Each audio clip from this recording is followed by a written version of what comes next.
හරි හැමෝටම ආයිබෝන් ළමයි. මම හිතනවා ඔයාලා හැමෝගෙම ළඟ ටියුට් එක ඇති කියලා. මොකද අපි මේ දැන් මේ තුන්වෙනි දවසනේ.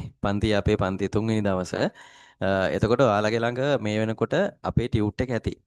මම ටියුට් එක දාලා තියෙනවා ගෲප් එකේ. ඔයාලට ගන්න කියලා මම හිතනවා ඔයාලා ඉන්න ගෲප් වල ටියුට් එක ෂෙයා කරලා ඇතේ. එතකොට ඔයාලා ළඟ හැමෝගෙම ටියුට් එක තියෙන්න ඕන.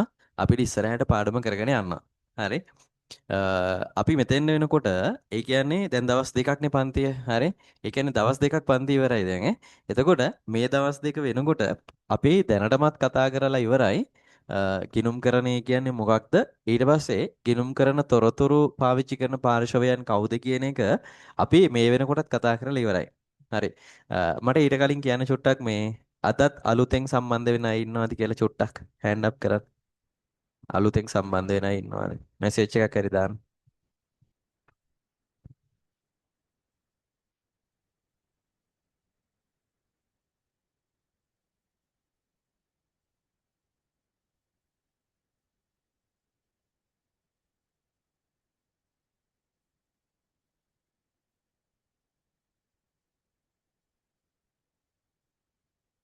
හරි ඉන්න ඕනේ.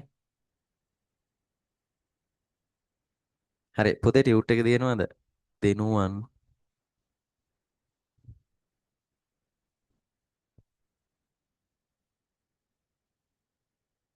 අලුතෙන් සම්බන්ධ වෙන අයට ටියුට් එක දිනනවද පුතේ?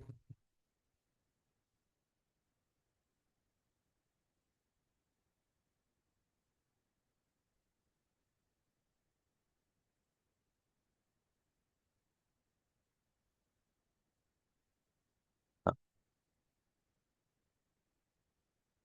හරි එහෙනම් අපි මේ පාඩම කරගෙන යමු. හරි අලුතෙන් සම්බන්ධ වෙලා ඉන්න කීප දෙනෙකුත් ඉන්නවද? හරි.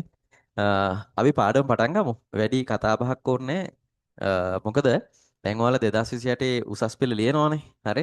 එතකොට අපිට මේ අවුරුදු දෙකයි මාස කීපයක් තියෙනවා. හරි. සාමාන්‍යයෙන් ගත්තොත් එහෙම මාස 28ක් 28ක් නන්නේ. 24ක් කියමුකෝ අපි. මේ සෝරි 27ක් කියන්නකෝ. හරි. එතකොට මාස 27ක් වගේ කාලයක් අපිට තියෙනවා මේ ඔයාලගේ සම්පූර්ණ සිලබස් එක ඉවර කරගන්න. හරි. අපි මාස 27ක් තිබ්බට මාස 27ම මේ සිලබස් එක අදන් යන්නේ නැහැ. හරි. බොහොම ඉක්මනින්ම සිලබස් එක අපි ඉවර කරමු. හරි. ඒ කියන්නේ විභාගයට මාස 3-4ක් තියෙන්න සම්පූර්ණයෙන්ම අපි සිලබස් එක ඉවර කරනවා. හරි. ඊට පස්සේ සිලබස් එක ඉවර කරාට පස්සේ අපිට පේපර්ස් ටිකක් කරන්න තමයි තියෙන්නේ. හරි. කොහොමත් අපි පන්තිය කරන් යන අතරතුරත් පේපර්ස් කරනවා. හරි. මම දැන් ඔයාලට මේ ටියුට් ටික print කරලා ඔයාලගේ ගෙදරට එවනවා. හරි. මේ ඒ කියන්නේ මගේ විෂය විතරක් නෙමෙයි. හරි. accounting econ BS ඊට පස්සේ ICT කරන ළමයි ඉන්නවා නම් ඒ ICT ටියුට් එක මේ ටියුට් ඔක්කොගේම ඔයාලගේ ගෙදරට එයි. හරි. ඒ කියන්නේ ඔයාලා කරන විෂයන් වලට අදාළ ටියුට් ටික ඔයාලගේ ගෙදරට එයි. ඊට පස්සේ ඔයාලට ඒ ටියුට් ටික අරගෙන ඉවර වෙලා පන්තියට සම්බන්ධ වෙන්න තමයි තියෙන්නේ. එතකොට ඔයාලට ගැටලුවකුත් නැහැ. මේ අපිට ගැටලුවකුත් නැහැ කිසිම මේ පන්තිය නිදහසේ කරගෙන යන්න පුළුවන්. මොකද ටියුට් එක ඔයාලගේ ළඟ තියෙනවනේ. ඒ නිසා. හරි. අපි පාඩම පටන් ගමු පුතේ. මොකද මේ අපිට තියෙනවා ටිකක් වැඩිපුර වැඩ කරන්න. හරි. ඒ නිසා අපි පාඩමට යමුකෝ මුලින්ම. අපි ගිය සතිය වෙනකොට කතා කරලා ඉවර කරලා තියෙනවා මෙන්න මෙතන එනකම්. කිලුම්කරණයේ ප්‍රභේද කියන මාතෘකාව තියෙන්නේ. අපි මෙතන එනකම් කතා කරලා තියෙනවා. හරි. හතරවෙනි පිටුවේ ඇල්මක් දක්වන පාර්ශවයන් අවසන් කරාපේ. එතකොට ඇල්මක් දක්වන පාර්ශවයන් සහ එයාලගේ තොරතුරු අවශ්‍යතාවයන් කියන එක අපි මේ වෙනකොට කතා කරලා ඉවරයි. හරි. අපි යනවා මේ අපිට තියෙන ඊළඟ මාතෘකාව ගිණුම්කරණයේ ප්‍රභේද. ගිණුම්කරණයේ ප්‍රභේද. හරි. ඔන්න බලාගෙන ඉන්නේ. ගිණුම්කරණයේ ප්‍රභේද. එහෙම නැත්නම් අපි කියනවා ගිණුම්කරණය වර්ග කරන්න යන්නේ. හරි. ගිණුම්කරණය කියන එක වර්ග කරන්න යන්නේ. හරි. අපි බලමු ළමයි මුලින්ම මේ කොහොමද මේ ගිණුම්කරණය වර්ග වෙන්නේ? ඇයි මේ ගිණුම්කරණය වර්ග කරන්න කියන එක අපි මුලින්ම ඉගෙන ගන්න ඕනේ. හරි.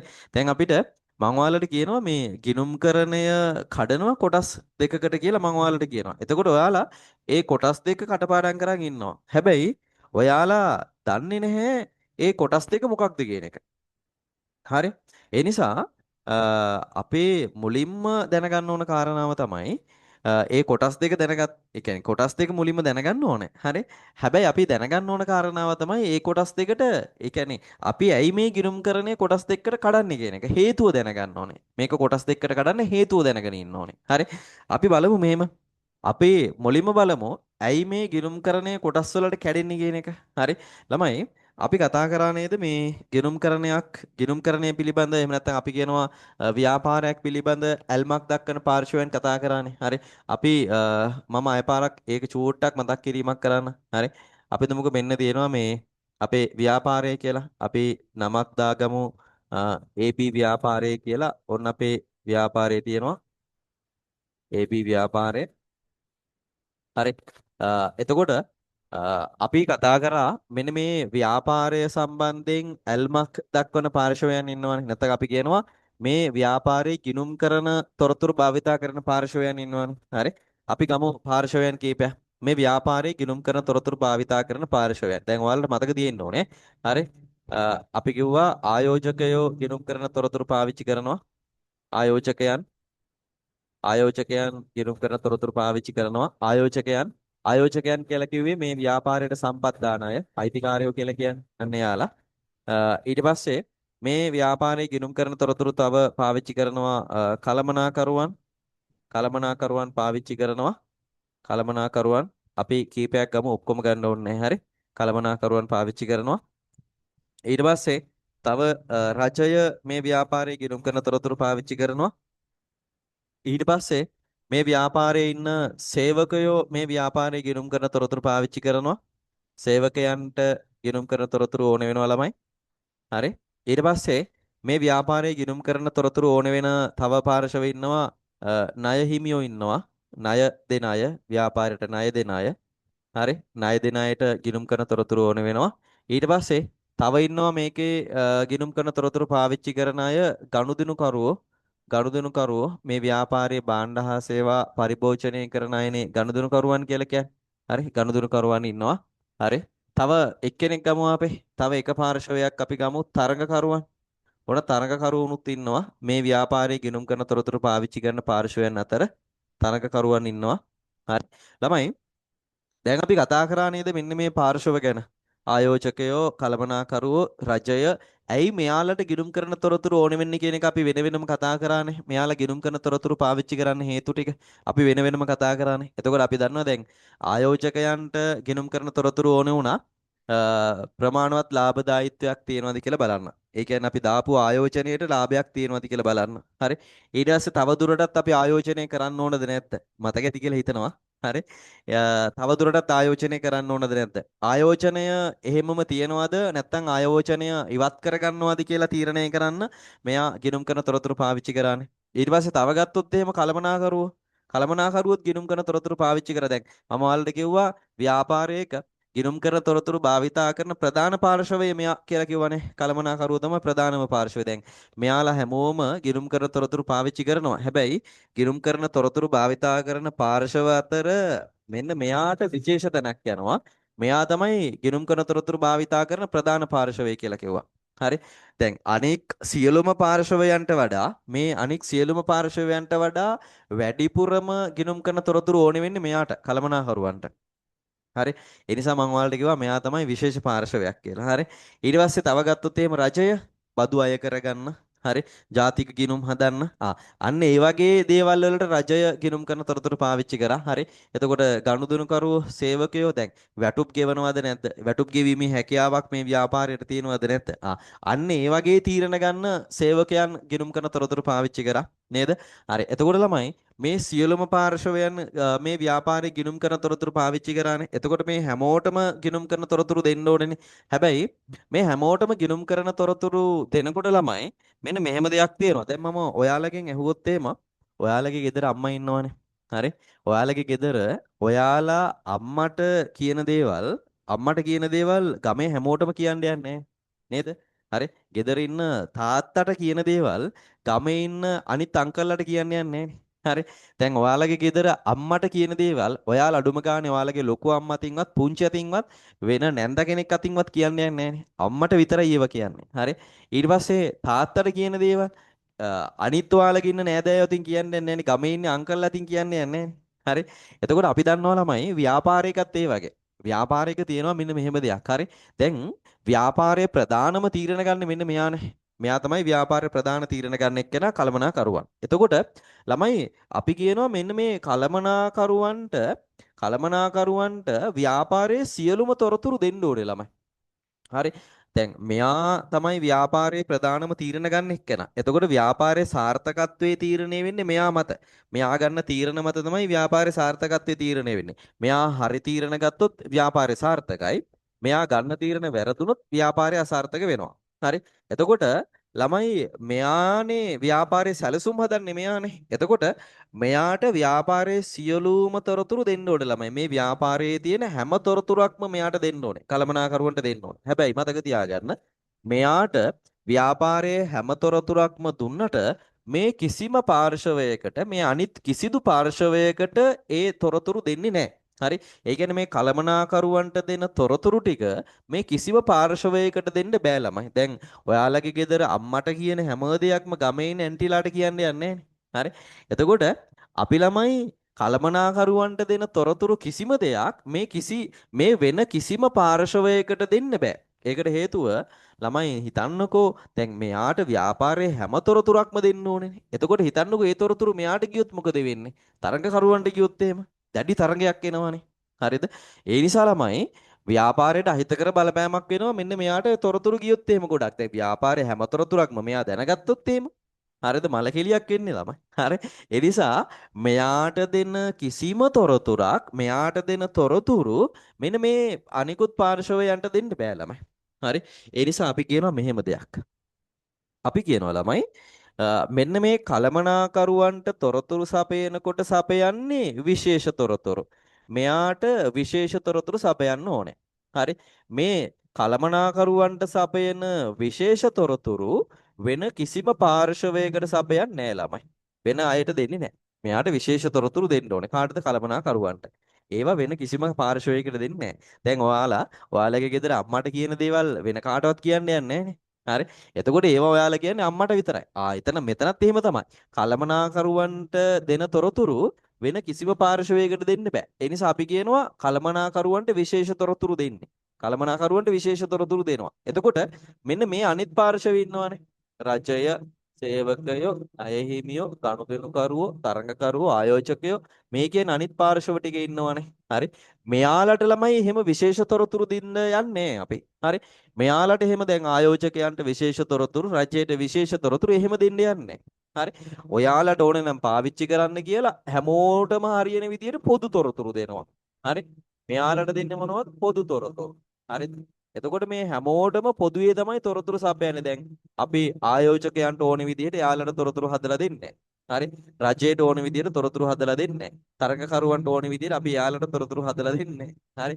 ඊට පස්සේ ගනුදෙනුකරුවන්ට ඕන විදිහට යාළුවන්ට තොරතුරු හදලා දෙන්නේ අපි.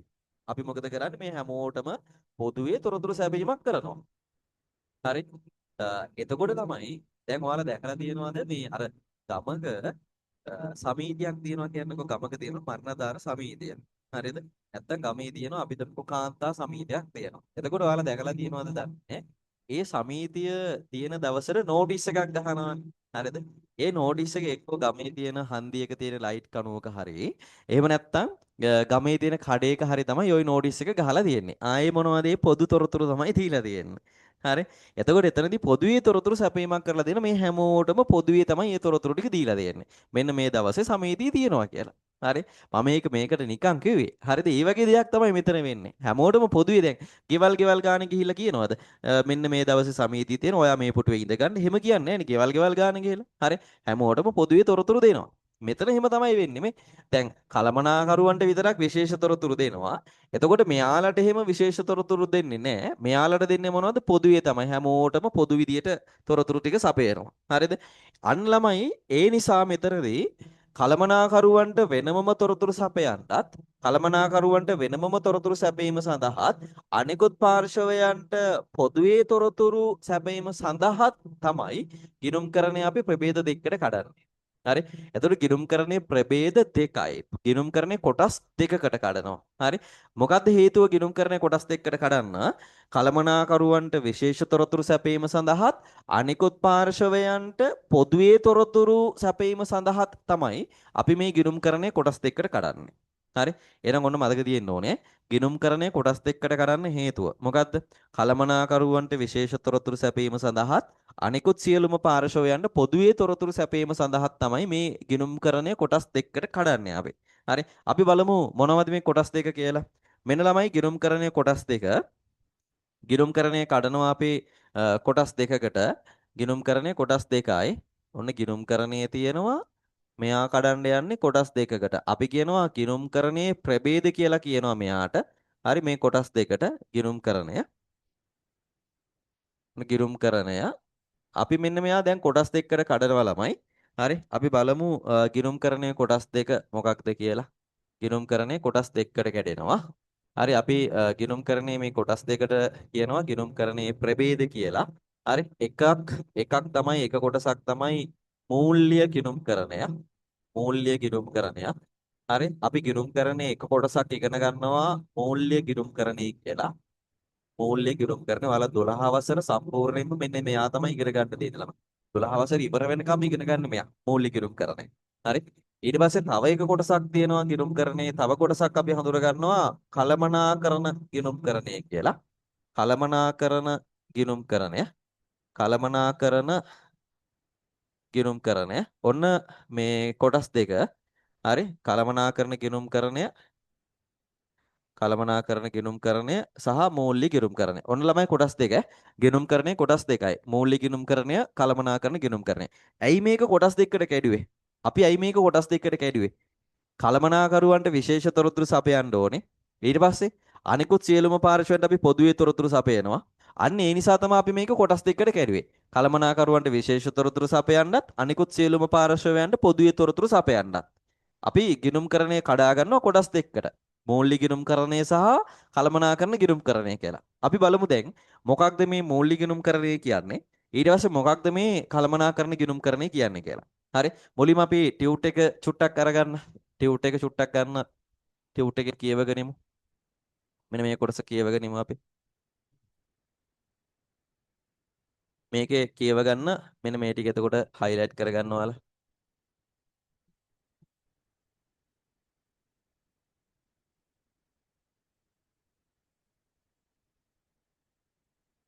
හරි. මෙන්න මේ ටික ඔයාලා highlight කරගන්න. කළමනාකරුවන්ට විශේෂ තොරතුරු සහ අනිකුත් පාර්ශ්වයන්ට පොදු තොරතුරු සැපයීම අරමුණු කරගෙන ගිණුම්කරණයේ ප්‍රධාන ප්‍රභේද දෙකක් බිහි වී ඇත. ඕක highlight කරගන්න.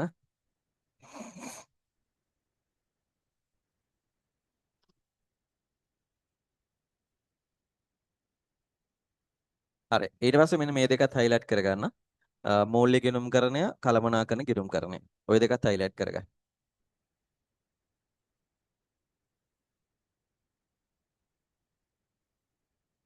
මූල්‍ය ගිණුම්කරණය, කළමනාකරණ ගිණුම්කරණය.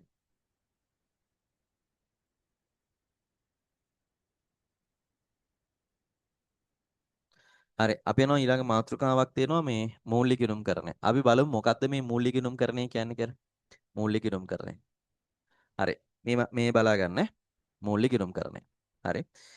ළමයි දැන් මේ ගිණුම්කරණයේදී සපයන්නේ තොරතුරුනේ. හරි. දැන් මම මේ ඔයාලට පැහැදිලි කරන්න යන්නේ මූල්‍ය ගිණුම්කරණය කියන්නේ මොකක්ද කියන එක. බලාගෙන ඉන්න. හරි. ගිණුම්කරණයේදී සපයන්නේ තොරතුරුනේ. හරි. තොරතුරු තමයි සපයන්නේ. ඇයි ඒ? තීරණ ගන්න පාර්ශවවලට තීරණ ගන්න. හරි. අපි කියනවා ඇල්මක් දක්වන පාර්ශවවලට තීරණ ගන්න තොරතුරුනේ සපයන්නේ. ඒතර ගිණුම්කරණය කියන්නේ තොරතුරු සැපීමක් නෙවෙන්නේ මෙතනදී. හරි. ගිණුම්කරණයෙන් වෙන්නේ තොරතුරු සැපීමක්. එතකොට ළමයි අපි බලනවා ගිණුම්කරණයෙන් සපයන්නේ මොන තොරතුරුද? ළමයි ගිණුම්කරණයෙන් සපයන තොරතුරු අපිට පුළුවන් කොටස් දෙකකට කඩන්න. ගිණුම්කරණයෙන් සපයන තොරතුරු කොටස් දෙකකට කඩන්න පුළුවන්. හරි.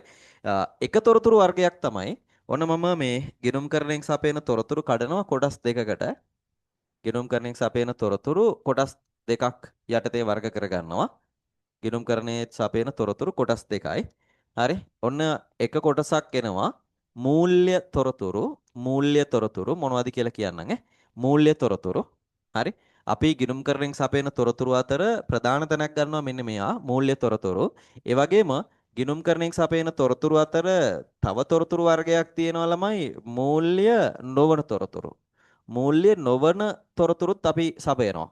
හරි.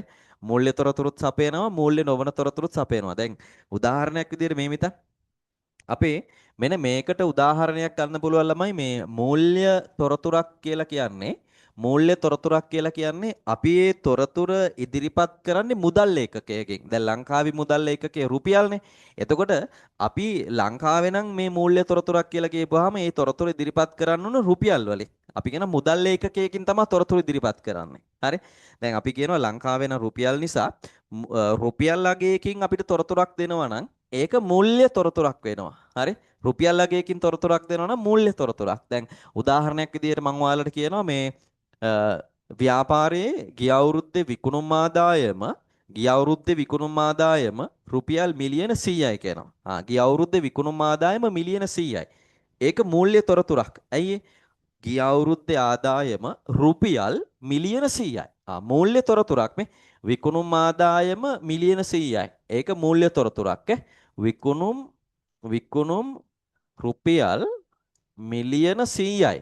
හරි මේ මෙතන තියෙනවනේ මේ තියෙන රුපියල්. මුදල් මේ අගයක් තියෙනවනේ රුපියල්. හරි. එහෙනම් ඒක මූල්‍ය තොරතුරක්. හරි. එහෙනම් අපි කියනවා මෙහෙම දැන්. හරි. අපි තව එකක් ගමු.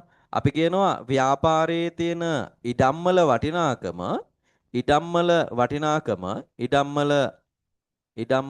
වටිනාකම මේ මූල්‍ය තොරතුරක් මම කියන්නේ ඉඩම්වල වටිනාකම අපි කියනවා ඉඩම්වල වටිනාකම රුපියල් මිලියන 30යි කියලා. ඉඩම්වල වටිනාකම මිලියන 30යි. මේ රුපියල් මිලියන 30ක්. ඉඩම්වල වටිනාකම රුපියල් මිලියන 30ක්. එහෙනම් මේ මූල්‍ය තොරතුරක් නේ. රුපියල් මේ අගයක් ඉන්නේ කියලා දෙන්නේ. අපි ඒවට කියනවා මූල්‍ය තොරතුරක්. හරි. එතකොට ගිණුම්කරණයෙන් සපයන තොරතුරු අතර ප්‍රධානම තැනක් මෙයා ගන්නවා ළමයි. හරි ගිණුම්කරණයෙන් සපයන තොරතුරු වල මූල්‍ය තොරතුරු කියන්නේ ප්‍රධාන තොරතුරු වර්ගයක්. එතකොට ගිණුම්කරණයෙන් මෙයා සපයනවා මූල්‍ය තොරතුරු සපයනවා. හරි මූල්‍ය තොරතුරක් කියන්නේ මොකක්ද? මුදලින් මනින්න පුළුවන් තොරතුරු. ඒ කියන්නේ අපි මේ තොරතුර ඉදිරිපත් කරන්නේ රුපියල්මය අගයන්ගේ. මුදල්මය වටිනාකමකින් තමයි ඉදිරිපත් කරන්නේ. ඒකට අපි මූල්‍ය තොරතුරක් කියලා කියනවා. හරි. බලමු මූල්‍ය නොවන තොරතුරක් කියන්නේ මොකක්ද කියලා. අපි කියනවා ළමයි මේ ව්‍යාපාරේ වැඩ කරන සේවක සංඛ්‍යාව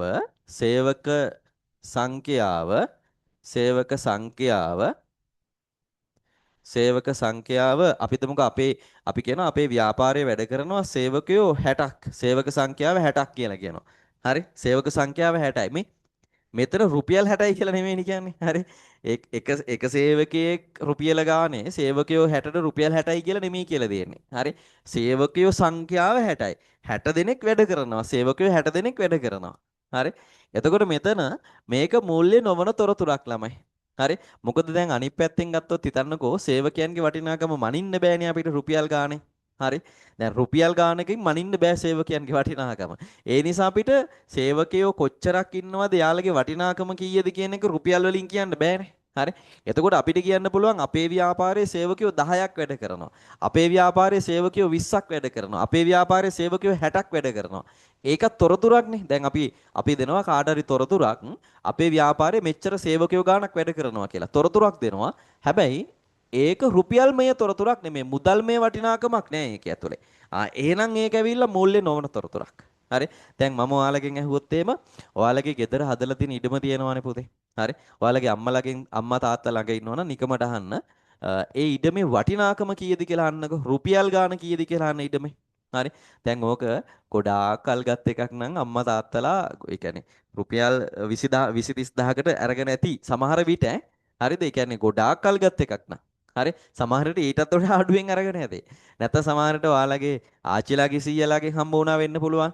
එතකොට ඒ ආච්චිලා සීයලා ඕක චූටි ගානකට අරගෙන ඇති. සමහරට 10ට 20ට වෙන්න පුළුවන් අරගෙන තින්නේ ඔය ඊටම. හරි. එතකොට ඒක ඇවිල්ලා දැන් අපි හිතන්නකෝ අපි කියනවා දැන් අපි ගෙදර හදලා තියෙන ඉඩම අපි හිතන්නකෝ අපි කියනවා ගෙදර හදලා තියෙන ඉඩම රුපියල් මිලියන 5යි කියලා කියනවා. හරි. මිලියන 5යි ඉඩමේ වටිනාකම කියලා කියනවා. ඒක ඇවිල්ලා රුපියල් කියලා කියනවනේ. එතකොට ඒක මුදල් අගයක් තියෙනවනේ. ඒ නිසා මූල්‍ය තොරතුරක් නෙතන. හරි. දැන් ඔයාලගෙන් අහුවොත් අම්මේ මේ ඉඩමේ වටිනාකම කීයද කියලා අහුවොත් එහෙම අම්මා කියයි. සමහර විට අම්මා හරි තාත්තා හරි කියයි කියනකො මේක මෙච්චර විතර වටිනවා ඇති කියලා. ඒක ඇවිල්ලා මූල්‍ය තොරතුරක්. හරි. ඔයාලා අහනවා ඊට පස්සේ අම්මේ ඉඩමේ ප්‍රමාණය කොච්චරද කියලා. හරි ඉඩමේ ප්‍රමාණය කොච්චරද කියලා අහනවා. හරි. දැන් හිතන්නකෝ ඔයාලගේ අම්මා කියනවා ඉඩම ඉඩම ප්‍රමාණය හරි ඉඩමේ ප්‍රමාණය අපි තුමුකෝ කියනවා පර්චස් තියනවා කියලා අපි තුමුකෝ ඔයාලට කියනවා ඉඩමේ ප්‍රමාණය පර්චස් 40ක් විතර දාමු අපි පර්චස් 40ක් කියලා කියනවා හරි පර්චස් 40ක් කියලා කියනවා හරි ඒ ඉඩමේ ප්‍රමාණය වටිනාකම නෙමෙයි හරි වටිනාකම කිව්වොත් එහෙම මෙතෙන් දෙන්නේ මූල්‍ය තොරතුරක් වෙනවා ඒක රුපියල් මේ අගයන්ගෙන් කිව්වොත් එහෙම හරි එතකොට මෙතන තියලා තියෙන්නේ ප්‍රමාණයනේ ඉඩමේ හරි දැන් අපි කියනවා ඉඩමේ අපේ ඉඩම තියෙනවා අක්කරයක් හරි අපේ ඉඩම තියෙනවා අක්කර 3ක් ඒ ඇවිල්ලා මොනවද මූල්‍ය නොවන තොරතුරක් හරි එතකොට ඔන්න මේ දෙන්නගේ වෙනස මතක තියෙන්න ඕනේ හරි මේ දෙන්න දැනගෙන ඉන්න ඕනේ ඔයාලා. හරිද? දැන් එච්චර දෙයක් නෙමෙයිනේ ළමයි රුපියල් මේ වටිනාකමකින් කියලා තියෙනවා නම් ඒක මූල්‍ය තොරතුරක්. හරි? රුපියල් මේ වටිනාකමකින් නොවන තොරතුරක් නම් ඒ කියන්නේ මුදල් මේ වටිනාකමක් නැත්තම් ඒ තොරතුර ඇතුලේ ඒක මූල්‍ය නොවන තොරතුරක්. එතකොට මම ඔයාලට කිව්වා මේ ගිණුම්කරණයේදී මෙන්න මේ කියන තොරතුරු වර්ග දෙකම සපයනවානේ. මූල්‍ය තොරතුරුත් සපයනවා, මූල්‍ය නොවන තොරතුරුත් සපයනවානේ ගිණුම්කරණයේදී. හරි දැන් අපි ඉගෙන ගන්න යන්නේ ළමයි මූල්‍ය ගිණුම්කරණයනේ හරි මූල්‍ය ගිණුම්කරණය කියන එක ගත්තාම මම දැන් මෙන්න මේ උදාහරණ දෙක මකලා අයින් කරනවා හරි මූල්‍ය ගිණුම්කර අපි බලමු ළමයි මූල්‍ය ගිණුම්කරණයේදී සපයන්නේ මොනවද කියලා හරි අපි ඉගෙන ගන්න යන්නේ මූල්‍ය ගිණුම්කරණයනේ මූල්‍ය ගිණුම්කරණය එහෙනම් අපි බලනවා මෙන්න මේ මූල්‍ය ගිණුම්කරණයේදී සපයන්නේ මොන තොරතුරුද හරි දැන් මූල්‍ය ගිණුම්කරණය වුණත් කළමනාකරණ ගිණුම්කරණය වුණත් කරන්නේ තීරණ ගන්න පාර්ශවවල තීරණ ගන්න තොරතුරු සැපීමක් තමයි. හරි. දැන් අපි කිව්වා ගිණුම්කරණය කියලා කියන්නේ ව්‍යාපාරයක් පිළිබඳ ඇල්මක් දක්වන පාර්ශවයන්ට තීරණ ගන්න අවශ්‍ය තොරතුරු සපයන එකනේ. ගිණුම්කරණයේදී වෙන්නේ. ඒතර ගිණුම්කරණයේදී කරන්නේ තොරතුරු සපයීමක්නේ. එහෙනම් මූල්‍ය ගිණුම්කරණයෙන් කරන්නේ තොරතුරු තමයි සපයන්නේ. කළමනාකරණ ගිණුම්කරණයේ තොරතුරු තමයි සපයන්නේ. එහෙනම් අපි බලන්න ඕනේ මූල්‍ය ගිණුම්කරණයෙන් කාටද තොරතුරු සපයන්නේ මොන තොරතුරුද සපයන්නේ. ඊට පස්සේ කළමනාකරණ ගිණුම්කරණෙමුත් බලනවා කාටද තොරතුරු සපයන්නේ මොන තොරතුරුද සපයන්නේ කළමනාකරණ ගිණුම්කරණය. හරි.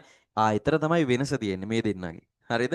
ළමයි මූල්‍ය ගිණුම්කරණයෙන් සපයන්නේ මෙන්න මේ තොරතුරු. මූල්‍ය ගිණුම්කරණයෙන් සපයන්නේ දැන් අපි කියනවා ළමයි මූල්‍ය තොරතුරු කියන එක ගත්තාම මේ මූල්‍ය තොරතුරුත් වර්ග දෙකක් සපයනවා. හරි. එකක් තමයි අතීත මූල්‍ය තොරතුරු සපයනවා. මේ සපයන මූල්‍ය තොරතුරු අතර අතීත මූල්‍ය තොරතුරු ගිය අවුරුද්දේ විකුණුම් ආදායම මිලියනය. අතීත තොරතුරක්නේ. හරි. අපි ඊයේ ඉඩමක් මිලදී ගත්ත වටිනාකම රුපියල් 100යි. 100ට නම් ඉඩම් දෙන්නේ නැහැ. හරි. හරි අපි දමුකෝ ඊයේ ඉඩමක් මිලදී ගත්ත වටිනාකම රුපියල් කෝටි 2යි. හරි. ඒක ඇවිල්ලා අතීත තොරතුරක්නේ. හරි. එතකොට අපි කියනවා ගිය අවුරුද්දේ ලාභය මිලියන 5යි. හරි. අතීත මූල්‍ය තොරතුරක්. හරි. එතකොට මෙතනදී සපේන තොරතුරු වල මූල්‍ය තොරතුරු වල අතීත මූල්‍ය තොරතුරු සපයනවා. ඒ වගේම ළමයි පුරෝකතන මූල්‍ය තොරතුරුත් සපයනවා. පුරෝකතන මූල්‍ය තොරතුරු කියලා කියන්නේ අපි අනාගතයේ පුරෝකතනය කරනවා. පුරෝකතන මූල්‍ය තොරතුරු. හරි. එතනක අපි කියනවා මේ අපේ බලාපොරොත්තුව මේ අවුරුද්ද ඉවර වෙනකොට මිලියන 30කට ලාභය අරගෙන යන්න. හරි මේ අවුරුද්දේ ලාභය මිලියන 30ක් අපි බලාපොරොත්තු වෙනවා. ඒක පුරෝකතනය කරන තොරතුරක්නේ. මූල්‍ය තොරතුරක් පුරෝකතනය කරලා. හරිද? එතකොට අපි කියනවා අපි බලාපොරොත්තු වෙනවා අපේ කොටස් වල වටිනාකම රුපියල් 100කින් මේ අවුරුද්දේ වැඩි කරයි කියලා. වැඩි වෙයි කියලා. හරි. එතකොට ඒක අපි පුරෝකතනය කරන එකක්නේ. හරිද? එතකොට ළමයි සපේන තොරතුරු වල මූල්‍ය තොරතුරු සහ මූල්‍ය නොවන තොරතුරු කියලා කොටස් දෙකක් සපයනවා ගිණුම්කරණයෙන්. හරි. එතකොට මූල්‍ය තොරතුරුත් කොටස් දෙකක් තියෙනවා. එකක් තමයි අතීත මූල්‍ය තොරතුරුත් සපයනවා. සහ පුරෝකතනය කරන මූල්‍ය තොරතුරුත් සපයනවා. හරි. දැන් අපි කතා කරන්නේ මෙන්න මෙයානේ මූල්‍ය ගිණුම්කරණයනේ ළමයි. මෙන්න මෙයාගෙන් සපයන්නේ මූල්‍ය ගිණුම්කරණයෙන් සපයන්නේ මෙන්න මෙයාව. හරි. මෙන්න මෙයාව තමයි මූල්‍ය ගිණුම්කරණයෙන් සපයන්නේ. එහෙනම් කවුද? අතීත මූල්‍ය තොරතුරු තමයි මෙයාගෙන් සපයන්නේ. මූල්‍ය ගිණුම්කරණයෙන් සපයන්නේ. හරි. මොනවද? අතීත මූල්‍ය තොරතුරු තමයි මූල්‍ය ගිණුම්කරණයෙන් සපයන්නේ. හරි. දැන් එහෙනම් ඔන්නේ මම ඔයාලට කිව්වා ගිණුම්කරණයෙන් කරන්නේ තොරතුරු සැපීමක්. හරි. එහෙනම් මූල්‍ය ගිණුම්කරණයෙන් කරන්නේ තොරතුරු සැපීමක්. කළමනාකරණ ගිණුම්කරණයෙන් කරන්නේ තොරතුරු සැපීමක්. එහෙනම් අපි බලනවා දැන් මූල්‍ය ගිණුම්කරණයෙන් මොන තොරතුරුද සපයන්නේ? තොරතුරු සපයනවනේ. එතකොට මූල්‍ය ගිණුම්කරණයෙන් සපයන්නේ මොන තොරතුරුද? මෙන්න අතීත මූල්‍ය තොරතුරු සපයන්නේ. හරි. මතක තියෙන්න ඕනේ. මූල්‍ය ගිණුම්කරණයෙන් සපයන්නේ අතීත මූල්‍ය තොරතුරු. මතක තියෙන්න ඕන අනිවාර්යෙන් ඕවා. හරි. ඊට පස්සේ අපි බලනවා ළමයි දැන් මේ මූල්‍ය ගිණුම්කරණයෙන් තොරතුරු සපයනකොට කාටද මේ තොරතුරු සපයන්නේ කියලා. කාටද සපයන්නේ තොරතුරු? අපි බලමු. කාටද මේ තොරතුරු සපයන්නේ? අතීත මූල්‍ය තොරතුරු. ළමයි මෙන්න මේ දැන් ඔන්න මෙතන මූල්‍ය ගිණුම්කරණයෙන් ලක්ෂණ දෙකක් අපි ගත්තා මෙතන. හරි. එක ලක්ෂණයක් තමයි මේ මූල්‍ය ගිණුම්කරණයෙන් සපයන්නේ අතීත මූල්‍ය තොරතුරුනේ. අපි මුලින්ම ලියමු සපයන්නේ මූල්‍ය තොරතුරුනේ. මෙයාගෙන් සපයන්නේ මූල්‍ය තොරතුරු. හරි. ඔන්න මූල්‍ය ගිණුම්කරණයෙන් සපයන්නේ මූල්‍ය තොරතුරු මෙයාගේ මූල්‍ය තොරතුරු සපයන්නේ. හරි. ඒ වගේම අතීත මූල්‍ය තොරතුරුනේ. අතීත තොරතුරුනේ මෙයාගෙන් සපයන්නේ. මෙයාගෙන් සපයන්නේ අතීත තොරතුරු. මූල්‍ය ඒ වගේම මේ මූල්‍ය තොරතුරු අතීත ඒවා. හරි. මූල්‍ය තොරතුරු සපයන්නේ ඒ වගේ මේ තොරතුරු මූල්‍ය තොරතුරු අයිති වෙන්නේ අතීත මූල්‍ය තොරතුරු. හරිද? ඊට පස්සේ මෙතන අපි බලන්න ඕනේ මේ මූල්‍ය ගිණුම්කරණයෙන් තොරතුරු සපයන්නේ කාටද? ළමයි මේ බලන්න. දැන් මෙතන ව්‍යාපාරික ගිණුම් කරන තොරතුරු භාවිතා කරන පාර්ශව ගොඩක් ඉන්නවනේ. එතකොට මෙන්න මේ කළමනාකරුවන්ට ළමයි දැන් අපි මූල්‍ය ගිණුම්කරණයෙන් සපයන්නේ අතීත මූල්‍ය තොරතුරුනේ. එතකොට මේ කළමනාකරුවන්ට අතීත මූල්‍ය තොරතුරු විතරක් මදි. හරි. මෙයාට ව්‍යාපාරයේ හැම තොරතුරක්ම දෙන්න ඕනේ. මෙයාට මූල්‍ය තොරතුරුත් දෙන්න ඕනේ. මෙයාට මූල්‍ය නොවන තොරතුරුත් දෙන්න ඕනේ. හැම එකක්ම මෙයාට දෙන්න ඕනේ ළමයි කළමනාකරුවන්ට. හරි. එහෙනම් අපි අතීත මූල්‍ය තොරතුරු සපයන්නේ මෙන්න මෙයාලට ළමයි. මෙන්න මෙයාලට තමයි විශේෂයෙන් අපි අතීත මූල්‍ය තොරතුරු සපයන්නේ. අපි කියනවා මෙයාලට පොදුවේ කියනවා අපි මේ හැමෝටම ආයෝජකයෝ, තරගකරුවෝ, ගනුදෙනුකරුවෝ මේ හැමෝටම අපි පොදුවේ නමක් කියනවා බාහිර පාර්ශවයන් කියලා. හරි. බාහිර පාර්ශවයන් කියලා මේ හැමෝටම අපි පොදුවේ කියනවා. හරි. එන ළමයි ව්‍යාපාරයක මූල්‍ය ගිණුම්කරණයෙන් ප්‍රධාන වශයෙන්ම තොරතුරු දෙන්නේ මෙන්න මෙයාලට. මේ බාහිර පාර්ශවයන්ට තමයි ප්‍රධාන වශයෙන් තොරතුරු දෙන්නේ. හරි. මෙයාටත් පාවිච්චි කරන්න පුළුවන් කිසිම ගැටලුවක් නැහැ. මූල්‍ය ගිණුම්කරණයෙන් සපයන තොරතුරු මෙයාටත් පාවිච්චි කරන්න පුළුවන්. ඒ නිසා කවුරු හරි ඔයාලට කිව්වොත් ළමයි මූල්‍ය ගිණුම්කරණයෙන් තොරතුරු සපයනකොට ඒ සපයන තොරතුරු ව්‍යාපාරයේ සියලුම පාර්ශවයන් පාවිච්චි කරනවා කියලා. ඒක හරි. කිසිම ගැටලුවක් නැහැ. හරි. මෙයාටත් පාවිච්චි කරන්න පුළුවන්. හැබැයි මතක තියාගන්න ඕන කාරණාව අපි මූල්‍ය ගිණුම්කරණයේදී තොරතුරු සපයනකොට විශේෂයෙන් සපයන්නේ මේ බාහිර පාර්ශව ඉලක්ක කරලා. මෙයාලට තමයි විශේෂයෙන් තොරතුරු සපයන්නේ මූල්‍ය ගිණුම්කරණය. මෙයත් ඒවා පාවිච්චි කරනවා. හරි. ඒ නිසා අපිට කියන්න පුළුවන් ව්‍යාපාරික සියලුම පාර්ශවයන්ට තොරතුරු සපයනවා කියලා කියන්න පුළුවන්. ගැටලුවක් හරිද? හැබැයි විශේෂයෙන් සපයන්නේ කාටද? මෙන්න මේ බාහිර පාර්ශවයන්ට. හරි. එහෙනම් අපි කියනවා ළමයි මූල්‍ය ගිණුම්කරණය කියලා කියන්නේ හරි. මෙතනදී තොරතුරු සපයන්නේ බාහිර පාර්ශවයන්ටනේ. බාහිර පාර්ශවයන්ට. බාහිර පාර්ශවයන්ට. හරි. දැන් ඔන්න අපි මෙයාව නිර්වචනය කරගමු. මොකද්ද මේ මූල්‍ය ගිණුම්කරණය කියන්නේ කියලා. මෙන්න මේ තුන අරගෙන අපිට මෙයාව නිර්වචනය කරගන්න පුළුවන්. මූල්‍ය ගිණුම්කරණය. මේ බලාගන්න.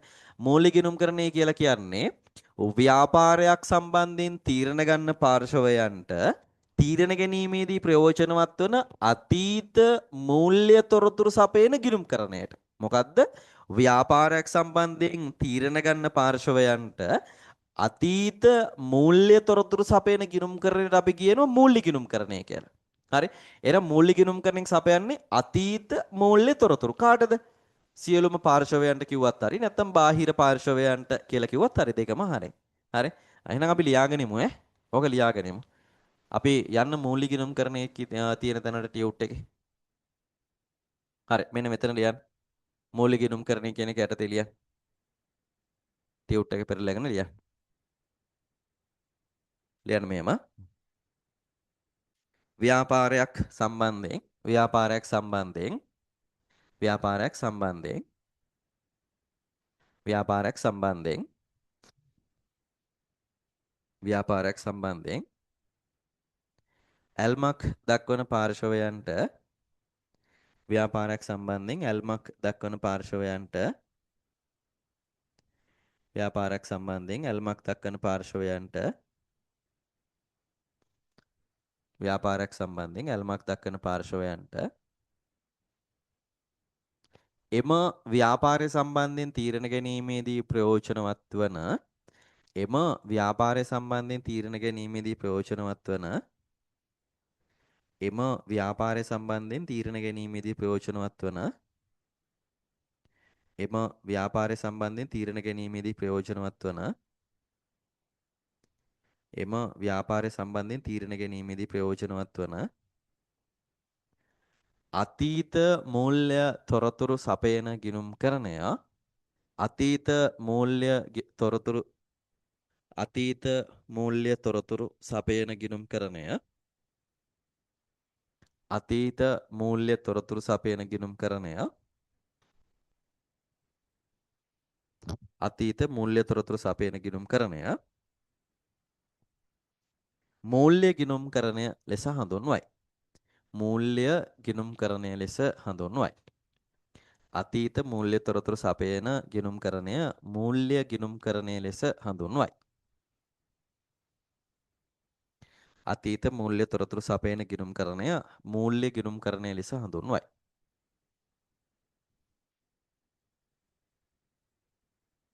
අතීත මූල්‍ය තොරතුරු සපයන ගිණුම්කරණය මූල්‍ය ගිණුම්කරණය ලෙස හඳුන්වයි.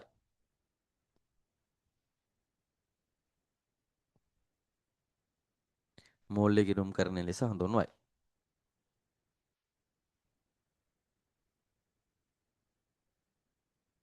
හරි. කාට හරි ලියා ගන්න බැරි වුණා නම් රූල් 3ක් 4ක් විතර යන්නේ ඕකට. රූල් 4ක් විතර තියන්නකො. ලියා ගන්න කාට හරි බැරි වුණා නම් සිග්නල් ඩ්‍රොප් වෙලා අයින් වෙලා ආවනේ. රූල් 4ක් විතර තියාගන්න. හරි. හරි. ඊට පස්සේ ඔයාලා මාතෘකාවක් වගේ ලියන්න රතු පාට පෑනක් හරි එහෙම නැත්නම් වෙන කළු පාට හරි වෙන මොනවා හරි පාට පෑනක් අරගෙන මාතෘකාවක් ඉදිරියට ලියන්න මේ මාතෘකාවක් විදිහට ලියන්න. හරි. ලියන්න මූල්‍ය ගිණුම්කරණයේ ලක්ෂණ කියලා. මූල්‍ය ගිණුම්කරණයේ ලක්ෂණ. ගිණුම්කරණයේ ලක්ෂණ. මූල්‍ය ගිණුම්කරණයේ ලක්ෂණ. මූල්‍ය ගිණුම්කරණයේ ලක්ෂණ. මූල්‍ය ගිණුම්කරණයේ ලක්ෂණ.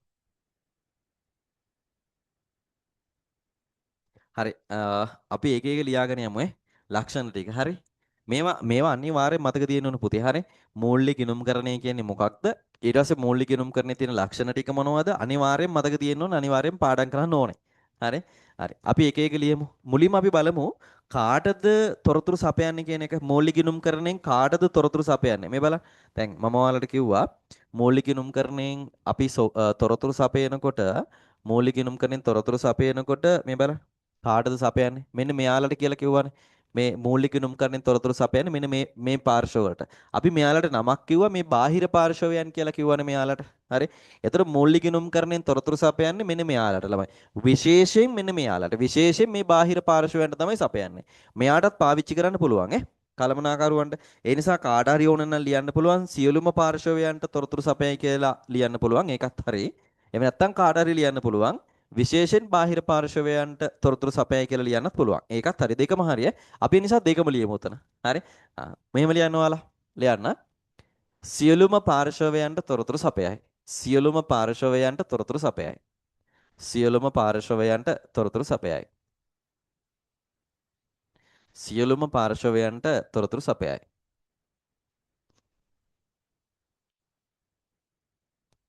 සියලුම පාර්ශවයන්ට තොරතුරු සපයයි. සියලුම පාර්ශවයන්ට තොරතුරු සපයයි.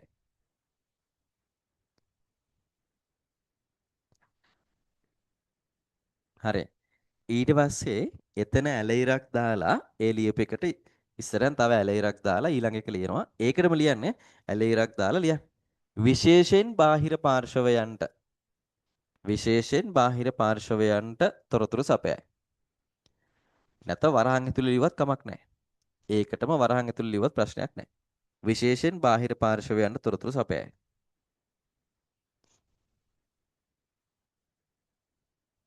විශේෂයෙන් බාහිර පාර්ශවයන්ට තොරතුරු සපයයි. එතන ඒ ලියපු එකට ඇලයිරක් දාලා ලියන්න නැත්නම් වරහන් ඇතුළේ ලියන්න. විශේෂයෙන් බාහිර පාර්ශවයන්ට තොරතුරු සපයයි. විශේෂයෙන් බාහිර පාර්ශවයන්ට තොරතුරු සපයයි. හරි. ඊළඟ එක දෙවෙනි එක. දැන් අපි මේ ලක්ෂණ ලියාගෙන යන්නේ මූලික ගිණුම් කරන්නේ ලක්ෂණ. හරි. ඊළඟ එක දෙවෙනි එක දෙක හරි තරුවක් හරි දාලා ලියන්න. ඊළඟ එක ලියන්න. ළමයි අපි කිව්වා මේ මූලික ගිණුම් කරණයෙන් සපයන්නේ මෙන්න මෙයාගෙන් මේ මූලික ගිණුම් කරණේ සපයන්නේ මූල්‍ය තොරතුරු විතරයිනේ. හරි දැන් ගිණුම් කරණය කියන එක ගත්තාම මූල්‍ය තොරතුරුත් සපයනවා මූල්‍ය නොවන තොරතුරුත් සපයනවානේ. හැබැයි මෙයාගෙන් සපයන්නේ මූල්‍ය ගිණුම් කරණයෙන් සපයන්නේ මූල්‍ය තොරතුරු විතරයි. මූල්‍ය නොවන තොරතුරු මෙයා දෙන්නේ නැහැ. හරි? මෙතන ලියන්න. ඊළඟ ලක්ෂණය ලියන්න. මූල්‍ය තොරතුරු පමණක් සපයයි. මූල්‍ය තොරතුරු පමණක් සපයයි. ඊළඟ එක. මූල්‍ය තොරතුරු පමණක් සපයයි. මූල්‍ය තොරතුරු පමණක් සපයයි. මූල්‍ය තොරතුරු පමණක් සපයයි. මූල්‍ය තොරතුරු පමණක් සපයයි.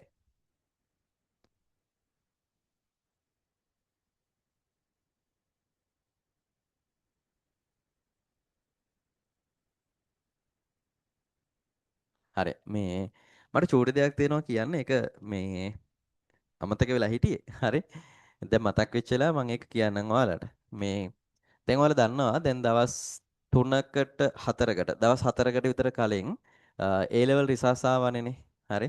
මේ එතකොට 2025 A level ලියපු ළමයිගේ A level රිසර්ච් ආවා දැන් දවස් 4කට විතර කලින්. හරි. ළමයි මගේ පන්තියේ හිටියා විශේෂ ළමයෙක්. හරි. විශේෂ ළමයෙක් කියන්නේ මගේ ඇත්තටම මේ පළවෙනිම ඔන්ලයින් පන්තිය ඒක. හරි. මුලින්ම පටන් ගත්ත ඔන්ලයින් පන්තිය තමයි මේ පන්තිය. එතකොට ඒකේ ගොඩක් ළමයි හිටියේ නෑ ඇත්තටම. හරි. ළමයි කීප දෙනෙක් තමයි හිටියේ. එතකොට ඒ පන්තියේ හිටිය ළමයි පන්තියට හැමදාම වගේ ආපු ගෑනු ළමෙක් හිටියා. හරි. පන්තියට ඒ ළමයා හැමදාම එනවා. ඒ ළමයා පන්තියේ නැත්තම් ඒක කලාතුරකින් අවස්ථාවක වෙන දෙයක්. හරිද? මොනවා හරි හේතුවකට තමයි ඒ ළමයා පන්තියට ආවේ නැත්තම් මේ ආවේ නැත්තම් එන්නේ නැත්තේ මොකක් හරි හේතුවකට. හරි? එතකොට ඒ ළමයා මේ පන්තිය පටන් ගත්ත දවසේ ඉඳලා අවසාන වෙනකම්ම පන්තියේ හිටියා. හරි? ඊට පස්සේ දැන් මම දන්නවා මේ ළමයින්ගේ ප්‍රතිඵලය කොහොමද කියන එකත් මම දන්නවා. හරි? මොකද පන්තියෙත් හොඳට වැඩ කරා. හරි? පේපර්ස් වල එහෙමත් හොඳට ලකුණු තිබ්බා. මාර උනන්දුවක් තිබ්බ ගෑනු ළමෙක්. හරි? එතකොට ඒ ළමයාට මේ වෙනකොට විෂයන් තුනටම ඒ තුනක් තියෙන්නේ. හරි? මගේ පළවෙනි පන්තියේම, ඒ කියන්නේ මගේ පළවෙනි ඔන්ලයින් පන්තියේම හිටපු ගෑනු ළමයෙක් ගැන මම මේ කියන්නේ. හරි? ඒ ළමයා තමයි අකණ්ඩවම ආපු ගෑනු ළමෙක්ට හිටියේ. හරි? අනිත් ළමයිටත් තියෙනවා. හරිද? එතකොට මට මෙයා පොඩ්ඩක් විශේෂ මෙයා හැමදාම ආපු ගෑනු ළමයෙක්. හරි? තව තියෙනවා B තියෙනවා C තියෙනවා. ඒකේ ගොඩක් ළමයි හිටියේ නේ ඇත්තටම පළවෙනි පන්තියේ ඔන්ලයින් පන්තියේ පළවෙනි එක ඔක. හරි? මේ එතකොට මම ඔයාලට කියන කාරණාව තමයි ළමයි පන්තියට යනවා නම් ඒක හැමදාම යන්න. හරි? දැන් හිතන්නකෝ දැන් ඔයාලා පන්තියක් තෝරගන්න මුලින් ඔයාලා හොඳ පන්තියක් තෝරගන්න ඕනේ. හරි? ඒ කියන්නේ accounting, Nikon, BS නැත්නම් IT කරනවා නම් IT හොඳ පන්තියක් තෝරගන්න ඕනේ. තෝරගෙන ඉවර වෙලා පන්තිය ආයේ තෝර ඉන්න එපා. හරි? මුලින් ඔයාලා තෝරගන්න. දැන් මාසයක් එකහමාරක් කියන්නකෝ. හරි? ඔය කාලේ ඔයාලා තියාගන්න හොඳ පන්තියක් තෝරගන්න ඔයාලට. ඒ කියන්නේ මෙහෙම එකක් තමයි ඔයාලට ඒ උගන්නන එක හොඳට තේරෙන්න ඕනේ. හරි? එක කාරණාවක් උගන්නන එක හොඳට තේරෙන්න ඕන. ඊට පස්සේ ඊළඟ කාරණාව තමයි ඔයාලට ඒ ගුරුවරයා ගැන විශ්වාසය තියෙන්න ඕනේ. මෙයා අපිව යන්න ඕන තැනට අරගෙන යයිද? සිලබස් එක කවර් කරයිද කියන විශ්වාසය ඔයාලට තියෙන්න ඕනේ. හරිද? ඊට පස්සේ ඔයාලා එයත් එක්ක ඒ ගුරුවරයාත් එක්ක වැඩ කරන්න එකග වෙන්න ඕනේ. හරිද? ඔන්න ඔය කියන දේවල් ඔයාලා හදා ගන්න ඕනේ. කැම්පස් යන්න ඕනේ නම් මම කියන්නේ. හරි? කැම්පස් යන්න ඕන නම් අනිවාර්යෙන් ඔයාලා ඔය කියන දේවල් හදා ගන්න ඕනේ. හරිද? මොකද්ද? මුලින්ම ඔයාලා හොඳ ගුරුවරයෙක් තෝරගන්න. විෂයන් තුනටම. හොඳ ගුරුවරු තුන්දෙනෙක් තෝරගන්න. හරි? ඊට පස්සේ තෝරගන්න ගුරුවරු තුන්දෙනා කෙරෙහි විශ්වාසය තියාගන්න. හරිද? හැබැයි හොඳ ගුරුවරු තුන්දෙනෙක් තෝරගන්න. ඊට පස්සේ එයාලා කෙරෙහි විශ්වාසය තියාගන්න. එයාලත් එක්ක මේ ගමන යන්න පුළුවන් වෙයි කියලා. ඊට පස්සේ ඔයාලා එයාලත් එක්ක එතෙන් යන්න වැඩ කරන්න ඕනේ. හරි? ඒ ගුරුවරුත් එක්ක ඔයාලා එතෙන් යන්න වැඩ කරන්න ඕනේ. මොකද දැන් මේක ඇත්තටම ඔයාලගේ ගමනනේ. හරි? මේක ඔයාලා යන්න ඕන ගමනක් තියෙන්නේ. කැම්පස් යනවා නම් ඒක යන්නේ ඔයාලා. හරි? දැන් හිතන්නකෝ ඔයාලා මගේ පන්තියට ආවා කියලා දිගටම. හරි? අවුරුදු දෙකමාරක් කියන්නකෝ. මේ අවුරුදු දෙකමාරෙම ඔයාලා මගේ පන්තියට ආවා කියලා හිතන්නකෝ. එතකොට මට කරන්න පුළුවන් මොකද්ද? ඔයාලට කරන්න තියෙන විෂය නිර්දේශය සම්පූර්ණයෙන්ම ඉවර කරලා, පේපර් එකට ඔයාලව ලියන්න රෙඩි කරලා, හරි? ප්‍රශ්න පත්‍ර පන්තිය ඇතුලේ ලියවලා ඔයාලා ප්‍රශ්න පත්‍රයට ලියන්න හුරු කරලා, ප්‍රශ්න පත්‍රයට බය නැති කරලා ඔයාලා විභාගයට යවන්න විතරයි මට කරන්න පුළුවන්. හරි. ඒක මම අපේ පන්තිය ඇතුලේ මම කොහොමත් මේ වැඩේ කරනවා. හරි. විෂය නිර්දේශය සම්පූර්ණයෙන් ඉවර කරනවා. හරි. ඊට පස්සේ ප්‍රශ්න පත්‍ර කරනවා පන්තිය ඇතුලේ. මම ඔයාලට ෂෝට් නෝට් එකක් දෙනවා. හරි. ඔයාලට පාඩමෙන් පාඩමට වෙන වෙනම ෂෝට් නෝට් එකක් ඔයාලගේ ගෙදරට එයි. ටියුට් සෙට් එකත් එක්ක ඒ ෂෝට් නෝට් එකත් ඉවරනවා. හරිද? ඊට පස්සේ මම ඔයාලට සිලබස් එක සම්පූර්ණයෙන් දෙන්නම්. හරි. එතකොට ඔයාලට බලා ගන්න පුළුවන් අපිට කරන්න තියෙන පාඩම් ටික මොනවද? මම එතකොට මේ පාඩම් ටික හරියට කරනවද? හරි. එතකොට ප්‍රශ්න පත්‍ර වලට අපි හුරු කරන්න ඕනේ. ඔයාලා ප්‍රශ්න පත්‍ර වල ලියලා හුරු වෙන්න ඕනේ. හරි. එතකොට මේ වැඩ ටික පන්ති ඇතුලේ වෙනවද කියන එක බලන්න. හරිද? වෙන්නේ නැත්තම් අනිවාර්යයෙන්ම ඔයාලා පන්තියෙන් අයින් වෙන්න. හරි. දැන් හිතන්නකෝ මම සිලබස් එක කවර් කරන්නේ නැහැ කියලා ඔයාලට විශ්වාසයක් නැත්තම් දිගටම පන්තියට එන්න එපා. හරි. මම ඔයාලට ප්‍රශ්න පත්‍ර කරන්න නැති වෙයි කියලා හිතනවනම් පන්තියට එන්න එපා. මොකද දන්නවද? අනිවාර්යෙන් සිලබස් එක කවර් වෙන්න ඕනේ. හරි. ඊට පස්සේ ප්‍රශ්න පත්‍ර ටික අනිවාර්යෙන් කෙරෙන්න ඕනේ. හරි. එකක් තමයි දැන් මම හදන ප්‍රශ්න පත්‍ර තියෙනවා ඒවා ඔයාලා කරන්න ඕනේ. හරි. ඊට පස්සේ ඔයාලා පහුගිය විභාග ප්‍රශ්න අරගෙන කරන්න ඕනේ. අපි ඒවා පන්තියේ සාකච්ඡා කරනවා. හරි. ඒතර පන්තියේ අපි පහුගිය විභාග ප්‍රශ්නත් කරනවා. ඊට පස්සේ මොඩල් පේපර් මම හදන පේපර්ස් ඔයාලා කරවනවා. හරි. ඒතර සිලබස් එක සම්පූර්ණයෙන් ඉවර වෙනවා. හරි. ඒතර ඔන්න ඔය කියන දේවල් වෙන්න ඕනේ. හරි. ඒතර ඔයාලට මේ ටික මේ ගුරුවරයා කරයි කියන විශ්වාසයත් එක්ක තමයි පන්තියට එන්න ඕනේ. හරිද? නැත්තම් විශ්වාසය නැතුව පන්තියට ආවොත් ළමයි වෙන්නේ මොකද? ඔයාලා වැඩ කරන්නෙත් නැහැ. ගුරුවරයා කෙරෙහි විශ්වාසයකුත් නැහැනේ. ඒතකොට ඔයාලා වැඩ කරන්නෙත් නැහැ. හරි? එතකොට ඔයාලට ඔයාලගේ ගමන යන්න බෑ. හරි? ඒ නිසා ඔයාලා ඔයාලගේ ගමන යන්න පුළුවන් ගුරුවරු තුන්දෙනෙක් ඔයාලා හොයාගන්න ඕනේ. මම කියන්නේ දිගටම මගේ පන්තියට එන්න කියලා. හරි? මං කියන්නේ ඔයාලා මගේ පන්තියට එනවා නම් මම මේ වැඩේ කරයි කියන විශ්වාසය ඔයාලට තියෙන්න ඕනේ. හරි? ඒකත් එක්ක තමයි ඔයාලා මේ ගමන යන්න ඕනේ. හරි? දැන් තව විෂයන් දෙකකුත් තියෙනවානේ. එතකොට ඔයාලා මේ විෂයන් දෙකට තෝරගන්න ගුරුවරු දෙන්නත් ඔයාලා විශ්වාස කරන්න ඕනේ. මේ දෙන්න අපි යන්න ඕන තැනට අරගෙන යයි. හරි? එතකොට ඔයාලේ විශ්වාසයත් එක්ක තමයි ඒ ගුරුවරුත් එක්ක එකතු වෙන්න ඕනේ. එතකොට ඔයාලට පුළුවන් ඔයාලගේ ගමන යන්න. හරි? අනිවාර්යෙන් මතක තියාගන්න. ආහාරෙ මෙහි මග නතර වෙන ගමනක් යන්න එපා. හරි? යනවා නම් කොහෙද? කෙලින්ම කැම්පස් ගිහිල්ලාම නතර වෙන්න ඕනේ. හරි? ආහාරෙ මෙහි නතර වෙන්න බලාගෙන A level කරන්න එපා. හරි? දැන් කාට හරි උවමනාවක් තියෙනවා නම් හිතන්නකෝ. දැන් ඔයාලගේ ආසාව තමයි මේ ඔයාලගේ අරමුණ තමයි A level වලට C3ක් ගන්න එක. හරි? A level කරලා C3ක් අරගත්තා නම් ඇති කියන බලාපොරොත්තුෙන් තමයි ඔයාලා A level කරන්නේ. එහෙනම් කරන්න එපා ළමයි අපරාධේ. හරි? නිකන් හොඳයි. ඉතින් C3ක් ඉතින් අවුලක් නෑ. අර A level pass කියලා වගේ කියන්න C3ක් ඇති ඉතින්. හරි? ඒතර ඔයාලට කියන්න පුළුවන් මම A level කළා A level pass. S3ක් තිබ්බත් pass නේ. එතකොට ඉතින් ඒත් අවුලක් නෑනේ. හරි? හැබැයි A level කරනවා නම් කැම්පස් යන බලාගෙන A level කරා. හරි? ඒ නිසා මම ඔයාලට කියන්නේ අරමුණක් තියාගන්න මම අනිවාර්යයෙන්ම කැම්පස් යනවා. හරි? පුළුවන් නම් ඔයාලා ඉන්නේ වෙනම කාමරයක නම්, ගෙදර ඔයාලට වෙනමම කාමරයක් තියෙනවා නම්, ඔයාලා ඉන්නේ වෙනමම කාමරයක නම්, ඔයාලට මේසයක් තියෙනවා නම් පාඩම් කරන්න, ඒ පාඩම් කරන මේස ඉස්සරහ ටිකක් ලොකුවට ෆොටෝ එකක් ගහගන්න ඔයාලා යන්න කැමති කැම්පස් එකේ. හරි? කැම්පස් එකේ ඉන්ටර්නෙට් එකට ගියා නම් ඔයාලට ඕන තරම් ෆොටෝස් තියෙනවා හොයාගන්න. හරි. දැන් හිතන්නකෝ ඔයාලා කවුරු හරි කැමතියි කියලා ජයවර්ධනපුර යන්න. ඔයාලා ගිහිල්ලා සර්ච් කරන්න University of Sri ජයවර්ධනපුර කියලා. ඒතර ඔයාලට ඕන තරම් ෆොටෝස් එනවා. එතනින් ලස්සන ෆොටෝ එකක් අරගෙන ඔයාලගේ මේ බිත්තිය ගහගන්න. හරි. ඇයි හේතුව? ඒක ඔයාලට හැමදාම පේනවා. හරි. උදේටත් පේනවා, දවල් කාමරේ ඉන්න දවලුත් පේනවා, රෑ නිදා ගන්න යනකොටත් පේනවා. ටිකක් ලොකු එකක්. මේ මෙච්චර චූට් එකක් ගහන්න එපා. හරි. ඔයාලා අරගෙන ඇවිල්ලා චූටි එකක් ගහලා දෙනවා. ඒක ඔයාලට පේන්නෙත් නැහැ. හරි. ඒ නිසා හොද්දට ලොකුවට ගහන්න ෆොටෝ එකක්. අර ටිකක් ලොකුවට රාමු කරපු ෆොටෝස් තියෙන්නේ. හරි. ඒ වගේ ටිකක් ලොකු ෆොටෝ එකක් ගහන්න. ඒක හොද්දට මොකුත් නැහැ. දැක්කේ ගමන් ඇහැ කඩාගෙන යන්න ඕනේ. හරි. දැක්කේ ගමන් හොඳට පේන්න ඕනේ බිත්තිය. එතකොට ඔයාලට මොකද වෙන්නේ? ඔයාලට උදේ නැගිටිනකොට පේනවා. එතකොට අන්න ආසාව එනවා ආපහු මම මේ කැම්පස් එකට අනිවාර්යයෙන්ම යනවා. හරි. ඊට පස්සේ රෑ නිදා ගන්න යනකොට ඔයාලට පේනවා ඒක. හරි. ඔයාලට හිතුනොත් එහෙම අද කම්මැලි වගේ හිතුනොත් එහෙම පාඩම් කරන්න බෑ වගේ හිතුනොත් එහෙම ඇඳට ගියාට පස්සේ ඔයාලා බලනවා අරක කැම්පස් එකට යන්න ඕනේ. මම මේ කැම්පස් එකට යන්න නම් අනිවාර්යයෙන්ම වැඩ කරන්න ඕනේ. එතකොට සමහර විට ඔයාලට ආපහු නැගිටලා ඇවිල්ලා වැඩ කරන්න හිතෙනවා. හරි. මොකද ඔයාලා හීනියක් එක්කනේ වැඩ කරන්නේ. එතකොට ඔයාලගේ හීනිය ඔයාලා බිත්තියේ ගහගෙනත් ඉන්නවා.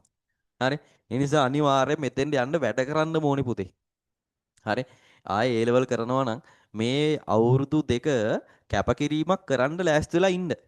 හරිද? ඒ නිසා මේ අවුරුදු දෙක මහන්සිලා වැඩ කරන්න. හරි. ඒක මෙහෙමයි අය මේ බරපතල විදියට ගන්න එපා. විෂයන් තුනයි නේ තියෙන්නේ. මේක හරි සරලයි. හරි ලේසියෙන් මේ විෂයන් තුන කොට දා ගන්න පුළුවන්. ආයේ මේක සීරියස් ගන්න ඕනේ නැහැ. හරි. හිමීට පාඩුවේ නිදහසේ වැඩ ටික කරගෙන යන්න. හැබැයි එක වෙලාවකවත් ඔයාලා අමතක කරන්න එපා ඔයාලගේ අරමුණ. හරි. ඔයාලගේ අරමුණ හැම වෙලාවෙම ඔයාලගේ හිතේ තියාගන්න. ඒක ඔයාලගේ හිතේ තියාගෙන එතෙන්ට යන්න වැඩ කරන්න. හරි. කොයිම වෙලාවකවත් ඔයාලා ඔයාලගේ අරමුණ අමතක කරන්න යන්න එපා.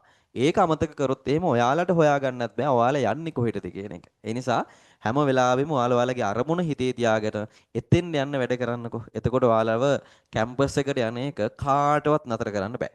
අනිවාර්යෙන් ඔයාලා යනවාමයි. හරි. එහෙම යන්න බැරි කවුරු හරි හිටියොත් කියන්න මම මාසෙකට යම් ගාණක් ඔයාලට ජීවත් වෙන්න දෙන්න. විභාගය වුණාට පස්සේ. හරි. ওই විදිහට වැඩ කරලා යන්න බැරි වුණොත් මං කියන්නේ. හරි. ඒ නිසා අනිවාර්යෙන් ඔයාලා ওই විදිහට වැඩ කරන්න. කැම්පස් යන්න බලාගෙන වැඩ කරන්න. හරි. මම අර ළමයා ගැන කියන්න හේතුව ඕක. හරි. ඒ ළමයා මගේ ළඟට එනකොට A level ඒ කියන්නේ O level රිසර්ච් එන්නත් කලින් තමයි මේ ඒ පන්තිය පටන් ගත්තේ. එතකොට ඒ කාලේ ඉඳලා ඒ ළමයා ආවා. හරි. ඒ ඉඳලා එක මම හිතන්නේ ඒ ළමයා වෙන කිසිම ගිණුම් කරන පන්තියකට ගියේ නැහැ. හරි. ෆිසිකල්වත් ඔන්ලයින්වත් වෙන කිසිම පන්තියකට ගියේ නැහැ. හරි. ඒක මම දන්නවා ළඟදී ඒ ළමයි මාව හම්බ වෙන්න. හරි. ටිකක් දුර පළාතක. හරි. එයාලගේ අම්මා ඊට පස්සේ අයියලා ඔය ඔක්කොම මට කතා කරා. හරි. මේ පළවෙනි පන්තියේ හිටපු ගෑනු ළමයෙක්. දක්ෂ ළමයෙක් හැබැයි. හරි. තව ඒ කියන්නේ ඒ ළමයාට තව හොඳ රිසර්ච් එකක් ගන්න තිබ්බා ඉකෝන් එකත් හරියට ගොඩ දාගෙන තිබ්බා. ඒකක් තියෙනවා. හැබැයි මම හිතනවා ඉකෝන් එකේ ඒක චුට්ටක් අඩුයි ඒකක් තියෙන ඒ ළමයා කියපු දේවල් වලින්. හරි. ඒ නිසා මේ ඔයාලටත් මම කියන කාරණාව තමයි හරිද අරමුණක් තියාගෙන යන්න වැඩ කරන්න අරමුණක් අනිවාර්යයෙන්ම තියෙන්න ඕන මම මෙන්න මෙතෙන්ට යනවාය කියන අරමුණ ඔයාලට තියෙන්න ඕනේ හරි ඔයාලා යන්න කැමති කැම්පස් එකක් තියෙනවනේ ඒක දැම්ම ඔයාලා ඩිසයිඩ් කරන්න හරි මම අනිවාර්යයෙන් මෙන්න මේ කැම්පස් එකට තමයි යන්නේ හරි ඔයාලා කැම්පස් එක ගැන විස්තර දන්නේ නැත්නම් පොඩ්ඩක් ඉන්ටර්නෙට් එකේ සර්ච් කරලා බලන්න හරි නැත්නම් ඔයාලට තියෙනවා දැන් AI තියෙනව නෝන තරම් හරි chat GPT තියෙනවා. ඔයාලට ගහලා බලන්න පුළුවන් A level commerce කරන ළමයිගෙන් A level commerce කරන අය කරන කළමනාකරන උපාධි වලින් වැඩිම වැලියු එකක් තියෙන උපාධි ටික පෙළගස්වලා දෙන්න කියලා කියපුවාම එයා අන්න ලස්සනට පෙළගස්වලා දෙනවා. එතකොට ඔයාලට හදාගන්න පුළුවන් මම මෙන්න මේ කැම්පස් එකට තමයි යන්නේ. ඒකේ උඩට මේ ඔයාලගේ ජයවර්ධනපුර විශ්වවිද්‍යාලය කියන එක උඩට මේයි. හරි. ඒතර ඔයාලා ඒකට යන්න කැමති නම් අනිවාර්යෙන් ඔයාලගේ බෝඩ් එකක් ගහ ගන්න. ඒ කියන්නේ ඔයාලගේ බිත්තියේ ලොකුවට එකක් අලව ගන්න බෝඩ් එකක් හරි නැත්නම් ලොකු ෆොටෝ එකක් හරි කමක් නැහැ අරගෙන ඉවරලා ඒක බිත්තිය අලව ගන්න. හරි. ඒක ඔයාලට හැමදාම හැම වෙලාවෙම ඔයාලා කාමරයට යන හැම මොහොතක් පාසා මේක පේනවා ඔයාලට. හරි. ඒතර ඔයාලට කොයිම වෙලාවකවත් ඔයාලගේ අරමුණ අමතක වෙන්නේ නැහැ. හරි. ඒතර ඔයාලට හිතුනොත් එහෙම බාහිර ප්‍රශ්නයක් එහෙම ඔලුවට දාගන්න කියලා. දැන් A level කරන කාලෙනේ. හරි මෙතන කොල්ලොයි කෙල්ලොයි ගොඩක් ඉන්නවනේ. හරි. ඒතර O level කරන කාලෙනේ. ඒතර ඔයාලට A level. හරි. A level කරන කාලේ දැන් ওই වයස ඇවිල්ලා පොඩ්ඩක් මෝරපු වයසක් නේ තියෙන්නේ. හරි. ඒතර ඔයාලට හිතෙන්න පුළුවන් මේ කොහේ හරි යන ප්‍රශ්නයක් පොඩ්ඩක් ඔලුවට දාගන්න ඕනේ කියලා. හරි. කොල්ලොන්ට ඒක ඉතින් සාමාන්‍ය දෙයක් ළමයි. හරිද? දැන් කොල්ලෙක්ට කෙල්ලෙක් දිහා බලන්න හිතෙන්නේ නැත්නම් ඌට ඒක ලෙඩක්. හරි. කෙල්ලෙක් කොල්ලෙක් ගැන අදහසක් නැත්නම් ඒකේ කෙල්ලට තියෙන ලෙඩක්. හරිද? එතකොට ඒක සාමාන්‍ය දෙයක් නේ. හැබැයි මේ අවුරුදු දෙකේ ඒ ලෙඩේ හංගගෙන ජීවත් වෙන්න වෙනවා. හරි. බැලුවට කමක් නැහැ. ඒක ඔලුවට දාගන්න එපා. හරි. ඔලුවට දාගත්තොත් මොකද වෙන්නේ? ඒක ඔලුවට තියාගෙන ඔයාලගේ අරමුණ ඔයාලා අමතක කරනවා. හරිද? ඒ නිසා ඒව ඔලුවට දාගන්න එපා. හැම වෙලාවෙම ඔයාලගේ ඔළුවේ තියෙන්න ඕන ඔයාලගේ අරමුණ. මම මෙන්න මේ කැම්පස් එකට මේ ප්‍රතිඵලය දාලා යනවා කියන අරමුණ ඔයාලගේ ඔළුවේ තියෙන්න ඕනේ. එතෙන් යන වැඩ කරන්න. එහෙම වුණොත් අනිවාර්යෙන් ඔයාලා කැම්පස් යනවා. හරි. දිගටම වැඩ කරනවා නම් මගෙත් එක්ක කොහොමත් වැඩ කරනවා නම් අනිවාර්යෙන් වැඩ කරන්න ඕනේ ළමයි ඈ. හරි. මම දැන් උගන්වන්න ගත්තාම වුණත් වැඩි කතා බහ කරන්නේ වැඩි උගන්වන එක තමයි කරන්නේ ගොඩක් දුරට. හරි. ඔහේ මතක් වුණොත් මොන හරි දෙයක් ඔහේ කියනවා. හරිද? නිසා මොකද එකක් තමයි ඔයාලට අරමුණක් තියෙනවනේ යන්න. හරි. ඒතොර මගේ මට වගකීමක් තියෙනවා. මේ විෂය නිර්දේශය ඉවර කරන්න. හරි. ඒ නිසා මගේ පැත්තෙන් වෙන්න ඕන ටික මම හරියට කරනවා. හරි. ඒතර ඔයාලගේ පැත්තෙන් වෙන්න ඕන දේවල් ගොඩක් තියෙනවා. ඒ දේවල් ඔක්කොම ඔයාලා හරියට කරන්න ඕනේ. හරි. ඒකත් ඔළුවේ තියාගෙන මහන්සිලා වැඩ ටික කරගන්න ඕනේ. කොහොම හරි මේ පටන් ගන්න ගැම්ම කොහොම හරි කැම්පස් ගිහිල්ලාම නතර වෙන්න ඕනේ. හරි. ඔයාලා යන්න කැමති ජයවර්ධනපුර නම්, ඔයාලා යන්න කැමති පේරාදෙණිය නම්, ඔයාලා යන්න කැමති රජරට නම්, ඔයාලා යන්න කැමති රුහුණ නම්, ඔයාලා යන්න කැමති වයඹ නම්, ඒ යන්න කැමති මොන කැම්පස් එක වුණත් ඔයාලා යන්න කැමති තැනට ගිහිල්ලා නතර වෙන්න. හරි. හොඳම වැඩේ හොඳම ප්‍රතිඵලයක් දාන්න. එතකොට ඔයාලා යන්න කැමති ඕන කැම්පස් එකකට ඔයාලා ගන්නවා. හරි. හිතන්නකෝ ලංකාවේ පළවෙනි 1000 තුලට ආවා කියලා. හරි. ලංකාවේ පළවෙනි 1000 ඇතුළේ ඔයාලා ඉන්නවා. හරි. එතකොට ලංකාවේ පළවෙනි 1000 ඇතුළේ ඉන්නවනම් ඔයාලා ඉල්ලන ඕන කැම්පස් එකක් දෙනවා ඔයාලට. හරි. ඔයාලා ජයවර්ධනපුරට ඉල්ලුවොත් ජයවර්ධනපුර දෙනවා. හරි. ඔයාලා ජයවර්ධනපුර යන්න කැමති නැත්නම් ඔයාලා පේරාදෙණිය ඉල්ලුවොත් පේරාදෙණිය දෙනවා. හරි. ඔයාලා එහෙ කොහෙවත් යන්න කැමති නැහැ. ඔයාලා කැමති යාපනයේ යන්න. ඔයාලා යාපනයේ ඉල්ලුවොත් යාපනයේ කැම්පස් එක දෙනවා. හරි. පළවෙනි 1000 ඇතුළේ ඉන්නේ පළවෙනි 1000 ඇතුළේ ඉන්න ඕන එක්කෙනෙක්ට ඒ chance එක තියෙනවා. හරි. ඉල්ලන ඕන කැම්පස් එකක් එයාට හම්බ වෙනවා. හරි. එයාගේ ඉසට් එකත් එක්ක. ඒ නිසා අනිවාර්යෙන් මහන්සිලා වැඩ කරන්න මේ මෙතෙන් එන්න. කොහොම හරි බලන්න මෙතෙන් එන්න. ගේමක් ගහන්න බැරි කමක් නැහැ. හරි. උත්සාහ කරොත් බැරි කමක් නැහැ ළමයි. මොකද දැන් ඉඳලම ඔයාලා වැඩ කරන්න අනිත් එක හොඳම කාරණාව. හරි. දැන් ඔයාලා කොමර්ස් කරන්නනේ තීරණය. ඒ කියන්නේ දැන් ඉඳලම ඔයාලා කොමර්ස් කරන්න තීරණය කරලා තියෙනවානේ. හරි. මම නම් ඇත්තටම ළමයි මේ කොමර්ස් කරන්න තීරණය කරේ රිසර්ච් ආවට පස්සේ. හේතුව මොකක්ද දන්නවද? දැන් මම හිතාගෙන හිටියේ මැක්ස් කරන්න කියලා. හරි. එතකොට මැක්ස් කරන්න කියලා හිතාගෙන හිටියට මේ ගෙදරින් කැමති වුණේ නැහැ. ගෙදර කියපු නිසා ගෙදර අය අම්මලා කියපු නිසා තමයි මට කොමර්ස් කරන්න උනේ. හරි. ඊට පස්සේ තමයි මම පන්ති යන්න පටන් ගත්තේ රිසර්ච් ආවට පස්සේ. දැන් ඔයාලා එහෙම නෙමෙයි. රිසර්ච් එන්නත් කලින් ඔයාලා පන්ති යනවා. හරි. රිසර්ච් එන්නත් කලින් ඔයාලා ඉගෙන ගන්නවා. දැන් රිසර්ච් ඇවිල්ලා සමහර අය පන්ති යන්න පටන් ගන්නකොට ඔයාලා මගක් ගිහිල්ලත් ඉවරයි. හරි. ඔයාලා යන්න ඕන තැන ඔයාලගේ හිමීට හදාගෙන ඉවරයි. අඩිතාලම දාගෙන ඉවරයි. හරි. ඒ නිසා මේ පටන් ගන්න එක අනිවාර්යෙන් ගිහිල්ලා කැම්පස් ගිහිල්ලාම නතර කරන්න. මොකද ඔයාලගේ අම්මලා තාත්තලා ඔයාලා වෙනුවෙන් මාරි විදියට දුක් විඳිනවා. ඔයාලගේ අම්මලා තාත්තලා ඔයාලා දිහා මාරි විදියට බලාගෙන ඉන්නවා. කවදා හරි ඔයාලා දිනයි කියලා. ඒ නිසා එතෙන් යන මහන්සියලා වැඩ කරන්න. හරි. අපි යමු මේ පාඩමට. මට ඔක මේ මතක් වෙච්ච වෙලාවේ මම ඔයාලට කිව්වේ. හරි. අපි ලිව්වා මෙතන දෙකයි නේද ලිව්වේ? මෙතෙන් එනකම් විතරනේ ලිව්වේ. හරි. ලක්ෂණ දෙකක් ලිව්වා. එකක් මෙයා ලිව්වා. එකක් කිව්වා අපි මේ සියලුම පාර්ශවයන්ට තොරතුරු සපයනවා. විශේෂයෙන් බාහිර පාර්ශවයන්ට. ඊට පස්සේ අපි ලිව්වා මූල්‍ය තොරතුරු පමණක් සපයයි කියලා. හරි. ඊට පස්සේ ඊළඟ එක සපයනුයේ අතීත තොරතුරු පමණි ලියන්න. සපයනුයේ අතීත තොරතුරු පමණි. සපයනුයේ අතීත තොරතුරු පමණි. සපයනුයේ අතීත තොරතුරු පමණි. සපයනුයේ අතීත තොරතුරු පමණි. සපයනුයේ අතීත තොරතුරු පමණි. ඒ කියන්නේ මූල්‍ය ගිණුම් කරණයෙන් සපයන්නේ අතීත තොරතුරු විතරයි. හරි. පුරවකථනය කරන තොරතුරු මූල්‍ය ගිණුම් කරණයෙන් දෙන්නේ නැහැ. අතීත තොරතුරු විතරයි දෙන්නේ. සපයනුයේ අතීත තොරතුරු පමණි. හරි. තව එකක් තියෙනවා ළමයි. තව එකක් නෙමෙයි තව කීපයක් තියෙනවා. හරි. මෙන්න මෙහෙම. ළමයි මූල්‍ය ගිණුම්කරණය කියලා කියන්නේ කෙලින්ම ඇවිල්ලා නෛතික අවශ්‍යතාවයක්. මේක නීතිමය අවශ්‍යතාවයක්. මූල්‍ය ගිණුම්කරණේ නීතිමය ඒ කියන්නේ නෛතික අවශ්‍යතාවයක්. හරි. අපි ලියනවා නෛතික අවශ්‍යතාවයකි. නෛතික අවශ්‍යතාවය. නීතියෙන් අනිවාර්ය කරලා තියෙන්නේ. නෛතික අවශ්‍යතාවයකි. නෛතික අවශ්‍යතාවයකි. හරි ළමයි දැන් හැම ඒ කියන්නේ මේක මේ තනි පුද්ගල ව්‍යාපාර ගමේ තියෙන සිල්ලර කඩවලට අදාළ නැහැ. හරි. දැන් සීමා සහිත සමාගමක් විදියට ලියාපදිංචි වෙලා ඉන්න සමාගම් තියෙනවානේ. හරි. එතකොට අන්නේ සීමා සහිත සමාගම් විදියට ලියාපදිංචි වෙලා ඉන්න සමාගම් අනිවාර්යයෙන්ම ළමයි හැම අවුරුද්දක් අවසානයේම මූල්‍ය වාර්තා හදන්න ඕනේ. හරි. ඒ මූල්‍ය වාර්තා හදලා ඒවා ප්‍රසිද්ධ කරන්න ඕනේ. ඒක නීතිමය අවශ්‍යතාවයක්. එයාලා එහෙම කරේ නැත්තම් ළමයි එයාලගේ දැන් සමාගමේ අධ්‍යක්ෂකවරු කියලා කණ්ඩායමක් ඉන්නවා. හරි. අන්නේ අධ්‍යක්ෂකවරු කියන කණ්ඩායමට නඩුවක් වැටෙනවා. එයාලා ඒ වැඩේ කරේ නැත්තම්. හරි. ඒ නිසා මේක නීතිමය අවශ්‍යතාවයක්. මොකද්ද? මූල්‍ය ගිණුම්කරණය කියන්නේ නෛතික නීතිමය අවශ්‍යතාවයක්. හරි. ඊට පස්සේ තව තියෙනවා. හරි. තව ගත්තොත් එහෙම ළමයි මෙන්න මේකට මෙහෙම දෙයක් අදාළ වෙනවා. දැන් අපි හිතන්නකො ළමයි ඔයාලා කැම්පස් එකකට ගියා කියන්නකො. දැන් ඉස්කෝලේ ගියානේ අවුරුදු 11ක් ඉස්කෝලේ ගියානේ. ඒතර ඔයාලා ඉස්කෝලේ යනකොට ඔයාලට තිබ්බා නේද යුනිෆෝම් එකක් අඳින්න තිබ්බා. හරි. යුනිෆෝම් එක අඳින්න නැතුව ඉස්කෝලේ යන්න බෑනේ. හරි. ඒතර ඔයාලා යුනිෆෝම් එකක් අඳින්න ඕනේ. ගෑනු ළමයි නම් කොණ්ඩේ කරල් දෙකකට හරි කොණ්ඩේ මේ බැඳගෙන යන්න ඕනේ. දැන් අර පන්තියකට යනවා වගේ කොණ්ඩේ දාගෙන යන්න බෑනේ ඔයාලට. හරි. ගෙදර ඉන්නවා වගේ කොණ්ඩේ කඩාගෙන යන්න බෑ.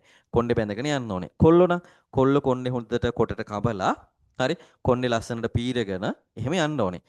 රැවුල වවාගෙන යන්නත් බෑනේ කොල්ලොන්ට. හරි. කොණ්ඩේ රැවුල් කපාගෙන ලස්සනට පිළිවෙලට යන්න ඕනේ. හරි. ඒතර යුනිෆෝම් එකක් තියෙනවා. ගෑල් ළමයිට සුදු ගවුමක් තියෙනවා. පිරිමි ළමයිට දිග කලිසමකුයි සුදු දිග කලිසමකුයි ෂර්ට් එකකුයි තියෙනවා. එතකොට ගෑනු ළමයි සුදු සපත්තු දෙකක් දානවා. පිරිමි ළමයි කළු සපත්තු දෙකක් දානවා. ওই විදිහට ලස්සනට පිළිවෙලට ඉස්කෝලේට යන්න ඕනේ. ළමයි කැම්පස් එකට යනකොට එහෙම මුකුත්ම නැහැ.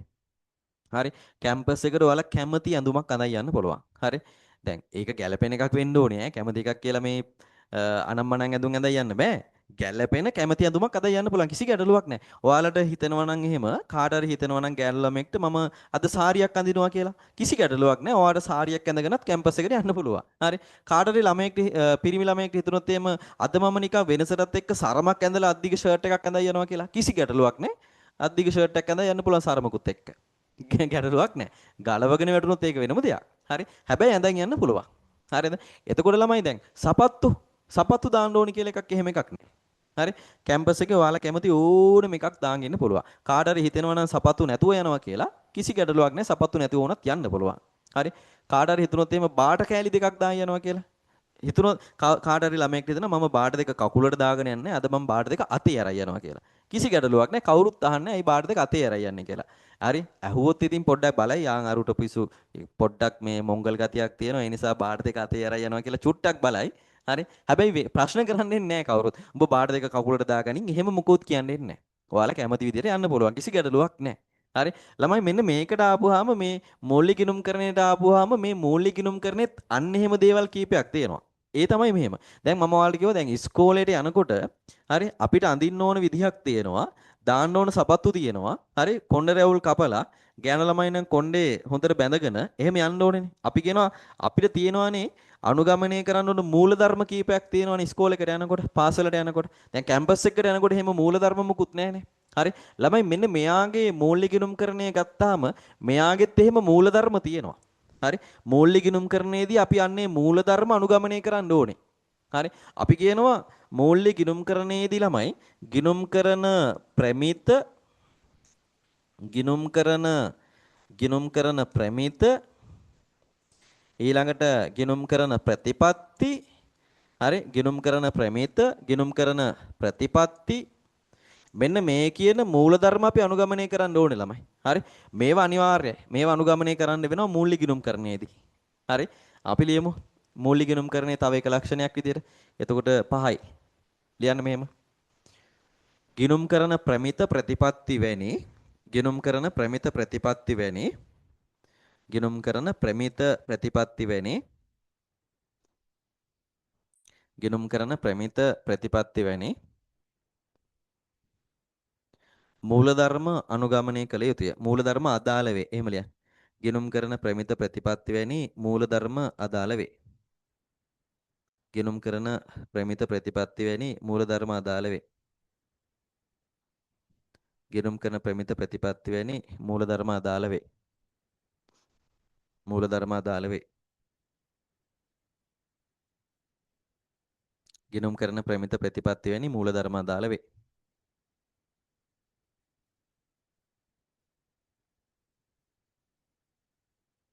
ගිණුම් කරන ප්‍රමිත ප්‍රතිපත්ති වැනි මූලධර්ම අදාළ වේ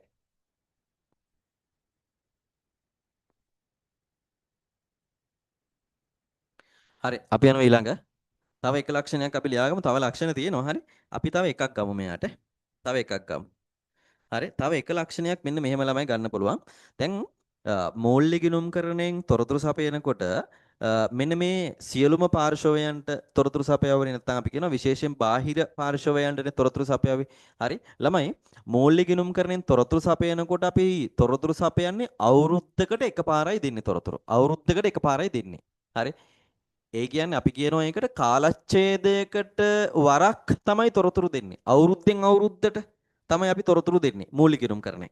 හරි. දැන් මේකේ ගිණුම් කාලච්ඡේදය මෙන්න මෙහෙම පටන් ගන්නවා. හරි. දැන් අපි හිතන්නකෝ යම් දවසක යම් වර්ෂයක 4 වෙනි මාසේ පළවෙනිදාකින් පටන් ගන්නවා. හරි දැන් අද ඇවිල්ලා 3 වෙනිදානේ. හරි. එතකොට 4 වෙනි මාසේ යම් වර්ෂයක 4 වෙනි මාසේ පළවෙනිදාගෙන් පටන් අරගෙන ඊළඟ අවුරුද්දේ 3 වෙනි මාසේ 31 තියෙනවනේ මෙතන මාස 12ක් තියෙනවා එතකොට හරි. දැන් 2026 4:1 පටන් අරගෙන 2027 3:31 ඉවර වෙනවා. නැත්නම් 2025 4:1 පටන් අරගෙන 2026 3:31 ඉවර වෙනවා. අපි මෙයාට කියනවා ළමයි ගිනුම් කාලච්ඡේදයක් කියලා කියනවා. මෙතන මාස 12ක කාලච්ඡේදයක් තියෙනවා. මාස 12ක අවුරුද්දක් තියෙනවා. දැන් කාලච්ඡේදයක් කියලා කියන්නේ යම් කාලයක් නේ. එතකොට මෙතන මාස 12ක් තියෙනවා. හරි. එතකොට මේ මාස 12ක ගිනුම් කාලච්ඡේදයක් තමයි මෙතන තියෙන්නේ. හරි. දැන් ඔයාලා දන්න මාස 12 ජනවාරි 1 වෙනිදාක ඉඳලා ඒ අවුරුද්දෙම දෙසැම්බර් 31 වෙනකන්නේ. ඒකට අපි කියනවා කැලෙන්ඩර් වර්ෂයක් කියලා. ඒක කැලෙන්ඩර් වර්ෂයක්. මේ ගිණුම් වර්ෂය අපේ. හරි. එතකොට කොමර්ස් කරන අය දැනගෙන ඉන්න ඕන වර්ෂය තමයි මේක. ගිණුම් වර්ෂය අපේ. හරි. එතකොට අපිට අවුරුද්ද උදා වෙන්නේ මේ දවසේ. කවදද? අප්‍රේල් 1 වෙනිදා. හරි. අපේ ගිණුම් වර්ෂය ඉවර වෙන්නේ කවද්ද? මාර්තු 31 ඉවර වෙන්නේ. හරි. එතකොට අපේ ගිණුම් කාලච්ඡේදය මේක. ළමයි මූල්‍ය ගිණුම්කරණයෙන් අපි තොරතුරු දෙනකොට මෙන්න මේ ගිණුම් කාලච්ඡේදයට එකපාරයි අපි තොරතුරු දෙන්නේ. හරි. ගොඩක් දෙන්න යන්නේ නැහැ. එකපාරයි තොරතුරු දෙන්නේ අවුරුද්දෙන් අවුරුද්දට එකපාරක් දෙනවා. දැන් 2025 4:1 ඉඳලා 2026 3:31 වෙනකොට එකපාරක් දෙනවා. හරි.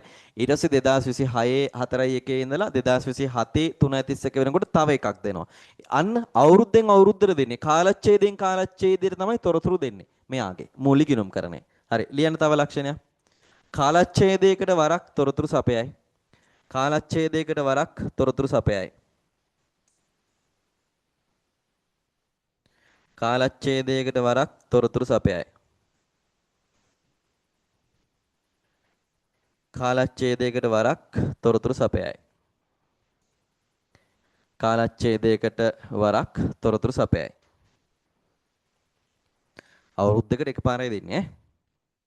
කාලච්ඡේදයකට වරක් තොරතුරු සපයයි.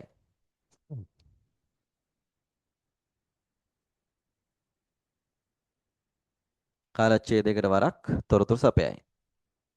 හරි. අපි යන ඊළඟ මාතෘකාව කළමනාකරන ගිණුම්කරණය. කළමනාකරන ගිණුම්කරණය. ළමයි මේ දැන් මූල්‍ය ගිණුම්කරණයෙන් ප්‍රධාන වශයෙන් තොරතුරු දුන්නේ මෙන්න මෙයාලටනේ. හරි. ඒ කියන්නේ අපි මෙයාලට නමක් කිව්වා, මෙයාලට පොදුවේ කිව්වා, බාහිර පාර්ශවයන් කියලා කිව්වා. එතකොට මූල්‍ය ගිණුම්කරණයෙන් ප්‍රධාන වශයෙන්ම තොරතුරු දුන්නේ මෙයාලට. මේ බාහිර පාර්ශවයන්ට තමයි දුන්නේ. හරි. හැබැයි මම ඔයාලට කිව්වා මෙන්න මෙයාටත් ඒ තොරතුරු පාවිච්චි කරන්න පුළුවන්. හරි. ඒ නිසා අපිට ඕනනම් කියන්න පුළුවන් මේ මූල්‍ය ගිණුම්කරණයෙන් සපයන තොරතුරු සියලුම පාර්ශවයන් පාවිච්චි කරයි කියලා කියන්න පුළුවන්. ගැටලුවක් නැහැ. හරි. හැබැයි විශේෂයෙන් තොරතුරු දෙන්නේ මෙයාලට. හරි. හැබැයි ළමයි දැන් මෙන්න මෙයා ඉන්නව නේද? මේ කලමනාකරුවෝ ඉන්නවනේ. ළමයි දැන් අපි දන්නවා මේ මූල්‍ය ගිණුම්කරණයෙන් තොරතුරු සපයනකොට මූල්‍ය ගිණුම්කරණයෙන් සපයන්නේ අතීත මූල්‍ය තොරතුරුනේ. ළමයි කලමනාකරුවන්ට අතීත මූල්‍ය තොරතුරු ටික මදි. හරිද? දැන් හිතන්නකෝ මෙයානේ ඇවිල්ලා ව්‍යාපාරේ සැලසුම් හදන්නේ. මෙයානේ ව්‍යාපාරය සම්බන්ධයෙන් තීරණ ගන්න එක්කෙනා. හරිද? එතකොට මෙයාගේ අතේනේ ව්‍යාපාරයේ අනාගතයේ තියෙන්නේ. මෙයා ගන්න තීරණ මත තමයි ව්‍යාපාරයේ අනාගතයේ තියෙන්නේ. හරි? ඒ නිසා ළමයි මෙයාට ව්‍යාපාරයේ සියලුම තොරතුරු දැනගෙන ඉන්න ඕනේ. මෙයාට ව්‍යාපාරයේ සියලුම තොරතුරු දෙන්න ඕනේ. මෙයා මුකුත් නැහැ මේ ව්‍යාපාරේ ඉන්න හැම මේ ව්‍යාපාරේ ඉන්න හැම සේවකයෙක් ගැනම මෙයා දැනගෙන ඉන්න ඕනේ. මේ ව්‍යාපාරයේ තියෙන හැම යන්ත්‍රයක් ගැනම තොරතුරු මෙයාලා දැනගෙන ඉන්න ඕනේ. හරි. ඊට පස්සේ මේ ව්‍යාපාරේ පාවිච්චි කරන අමුද්‍රව්‍ය මොනවද? ඒ අමුද්‍රව්‍ය ගන්න කාගෙන්ද? ඒ හැම තොරතුරක්ම මෙයාලා දැනන් ඉන්න ඕනේ ළමයි. හරි. මෙයාලා දැනගෙන ඉන්න ඕනේ හැම තොරතුරක්ම මේ අනිත් පාර්ශව වලට දීලා බෑනේ. ඒ නිසා මෙන්න මෙයාලට අපි විශේෂයෙන් තොරතුරු සපයන්න ඕනේ ළමයි. මෙයාලට දෙන තොරතුරු මේ කිසිම පාර්ශවයකට දෙන්නත් බෑ. හරි. මෙයාට මේ මූල්‍ය ගිණුම්කරණයෙන් සපයන තොරතුරු ටික විතරක් මදි. ඒ නිසා අපි මොකද කරන්නේ? මෙන්න මෙයාට තොරතුරු සපයන්න, මෙන්න මෙයාට කළමනාකරුවන්ට තොරතුරු සපයන්න, මෙන්න මෙයාට තොරතුරු සපයන්න අපි පාවිච්චි කරනවා වෙනමම ගිණුම් කරන ක්‍රමයක්. හරි අපි පාවිච්චි කරනවා වෙනමම ගිණුම් කරන ක්‍රමයක්. අන්න ඒක තමයි අපි ඉගෙන ගන්නේ කළමනාකරන ගිණුම්කරණය කියලා. හරි. එහෙනම් දැන් ඔන්න මතක තියෙන්න ඕනේ කළමනාකරන ගිණුම්කරණයේදී කාටද තොරතුරු සපයන්නේ මේ මෙයාට. කාටද? කළමනාකරුවන්ට. හරි. මෙයාට විතරයි. වෙන කිසිම කෙනෙක්ට දෙන්නේ නැහැ. කළමනාකරන ගිණුම්කරණයෙන් සපයන තොරතුරු කළමනාකරුවන්ට විතරයි දෙන්නේ වෙන කිසිම කෙනෙක්ට දෙන්නේ නැහැ. හරි. අඩුම ගානේ මෙයාටවත් දෙන්නේ නැහැ. හරි. ආයෝජකයෝ ඉන්නේ. එයාටවත් දෙන්නේ අඩුම ගානේ. කාට විතරද දෙන්නේ? කළමනාකරුවන්ට විතරයි දෙන්නේ. හරි. එහෙනම් අපි කියනවා ළමයි මෙන්න මේ කළමනාකරන ගිණුම්කරණයෙන් තොරතුරු සපයනකොට තොරතුරු සපයන්නේ කාටද? කළමනාකරුවන්ට විතරයි. හරි? අපි කියනවා කළමනාකරන ගිණුම් කරණයෙන් තොරතුරු සපයන්නේ කළමනාකරුවන්ට පමණයි. කළමනාකරුවන්ට කළමනාකරුවන්ට පමණක් තමයි මෙතනදී තොරතුරු සපයන්නේ. කළමනාකරුවන්ට පමණක්. හරි? ඊට පස්සේ තව ගත්තොත් ළමයි මෙන්න මෙහෙම. මම ඔයාලට කිව්වා දැන් ගිණුම්කරණයේදී සපයන තොරතුරු කොටස් දෙකකට කැඩුවානේ. මූල්‍ය සහ මූල්‍ය නොවන කියලා. හරි. ගිණුම්කරණයෙන් සපයන තොරතුරු කොටස් දෙකකට කැඩුවානේ. දැන් අපි කතා කරන්න යන්නේ කළමනාකරණ ගිණුම්කරණයනේ. දැන් අපි මූල්‍ය ගිණුම්කරණයේදී කිව්වා මූල්‍ය ගිණුම්කරණයේදී තොරතුරු සපයනකොට සපයවුවේ මේ අතීත මූල්‍ය තොරතුරු විතරයිනේ. හැබැයි කළමනාකරන ගිණුම්කරණයේදී ළමයි කළමනාකරන ගිණුම්කරණයේදී මෙන්න මේ තොරතුරු ටික සපයන්න වෙනවා. කළමනාකරන ගිණුම්කරණයේදී ගත්තොත් එහෙම අතීත මූල්‍ය තොරතුරුත් සපයනවා. පුරෝකථනය කරන මූල්‍ය තොරතුරුත් සපයනවා. හරි? එතකොට මේ අතීත මූල්‍ය තොරතුරුත් සපයනවා, පුරෝකථනය කරන මූල්‍ය තොරතුරුත් සපයනවා. ඒ වගේම ළමයි මූල්‍ය කළමනාකරන ගිණුම්කරණයේදී මෙන්න මෙයත් සපයනවා. මූල්‍ය නොවන තොරතුරුත් සපයන්න ඕනේ. හරි? මේ මූලික ගිණුම් කරමින් සපයාවේ මෙයා විතරයිනේ. අතීත මූල්‍ය තොරතුරු විතරයිනේ සපයාවේ. මේක එහෙම නැහැ. කළමනාකරන ගිණුම් කරන්නේ. අතීත තොරතුරුත් සපයනවා. පුරවකථනය කරපු තොරතුරුත් සපයනවා. ඒ වගේම මූල්‍ය නොවන මේ හැම තොරතුරක්ම මෙයාගෙන් සපයනවා. මේ කළමනාකරන ගිණුම් කරන්නේ. හරි. ඇයි ඒ? කළමනාකරුවන්ටනේ තොරතුරු සපයන්නේ. එතකොට යාට හැම දෙයක්ම කියන්න බෑ කළමනාකරුවන්ට. හරි. ඒ නිසා සීමාවක් නැහැ. ව්‍යාපාරයේ තියෙන හැම තොරතුරක්ම මූල්‍ය වෙන්න පුළුවන්, මූල්‍ය නොවන වෙන්න පුළුවන්, අතීත වෙන්න පුළුවන්, පුරෝකථනය කරන තොරතුරු වෙන්න පුළුවන්. මේ හැම එකක්ම සපයන්න ඕනේ කළමනාකරන ගිණුම් කරන්නේ. හරි. ඒ නිසා අපි කියනවා ළමයි කළමනාකරන ගිණුම් කරණයෙන් තොරතුරු සපයනකොට හරි කළමනාකරන ගිණුම් කරණයෙන් තොරතුරු සපයනකොට සපයන්නේ කළමනාකරුවන්ට විතරයි. හරි. කළමනාකරුවන්ට විතරයි සපයන්නේ. ඊට පස්සේ අපි ගත්තොත් එහෙම අතීත ඒ වගේම පුරෝකථන තොරතුරුත් සපයනවානේ. අතීත පුරෝකථන තොරතුරුත් සපයනවා. හරි. පුරෝකථන තොරතුරුත් සපයනවා. ඒ වගේම ළමයි දැන් මෙයාගෙන් සපයාවි මූල්‍ය තොරතුරු විතරයිනේ. හැබැයි මෙයා ළඟට ආපුවාම මූල්‍ය තොරතුරුත් සපයනවා. ඒ වගේම මූල්‍ය නොවන තොරතුරුත් සපයන්න ඕනේ. මූල්‍ය නොවන ඒවාත් මෙයාගෙන් සපයනවා. මූල්‍යවත් සපයනවා, මූල්‍ය නොවන ඒවාත් සපයනවා. මෙයාගෙන්. හරි? ආලියන මෙහෙම. චුටකින්. අපි මුලින්ම බලමු එහෙනම් මොනවද මේ කළමනාකරන ගිණුම්කරණය කියන්නේ කියලා. ළමයි කළමනාකරන ගිණුම්කරණය හරිම ලේසි. හරි? මෙන්න මෙයාට වඩා මෙයා ඇත්තටම ලේසි. හරි? අපිට මෙයාව ඉගෙන ගන්න තියෙන්නේ 13 වසරේදී. මෙයා 13 වසරේදී ඉගෙන ගන්න සම්පූර්ණයෙන්ම. 13 වසරේ තියෙන අවසාන පාඩම් තුනක් තියෙනවා කළමනාකරන ගිණුම්කරණයට අදාළව ඉගෙන ගන්න. හරි. එතකොට අපි 13 වසරේ ඒ තියෙන පාඩම් වලට යනකම් ඉගෙන ගන්න මෙයා. මූලික ගිණුම්කරණය ගැන තමයි ඉගෙන ගන්න. හරි. අපි බලමු මුලින්ම මොනවද මේ කළමනාකරන ගිණුම්කරණය කියන්නේ කියලා. ළමයි කළමනාකරන ගිණුම්කරණය කියලා කියන්නේ ව්‍යාපාරයක කළමනාකරුවන්ට තීරණ ගන්න අවශ්‍ය කරන විශේෂ තොරතුරු සපයන ගිණුම්කරණයට. මොකද්ද? ව්‍යාපාරයක කළමනාකරුවන්ට තීරණ ගැනීමේදී අවශ්‍ය කරන විශේෂ තොරතුරු සපයන ගිණුම්කරණයට අපි කියනවා කළමනාකරන ගිණුම්කරණය. හරි. එහෙනම් කළමනාකරන ගිණුම්කරණයෙන් සපයන්නේ විශේෂ තොරතුරු. කාටද? කළමනාකරුවන්ට. හරි. ඒ විශේෂ තොරතුරු කියන්නේ අතීත වගේම පුරෝගතන තොරතුරු සහ මූල්‍ය නොවන මේ ඔක්කොම සපයනවා. හරි. ඒ නිසා අපි කියනවා කළමනාකරන ගිණුම්කරණයෙන් විශේෂ තොරතුරු සපයනවා. කළමනාකරුවන්ට තීරණ ගන්න. හරි. මෙහෙම ලියන්න ඔයාලා. කළමනාකරන ගිණුම්කරණය යනෝ දැන් ඔයාලා ලියන්නේ ටියුට් එකේ කළමනාකරන ගිණුම්කරණය යටතේ. කළමනාකරන ගිණුම්කරණය යනෝ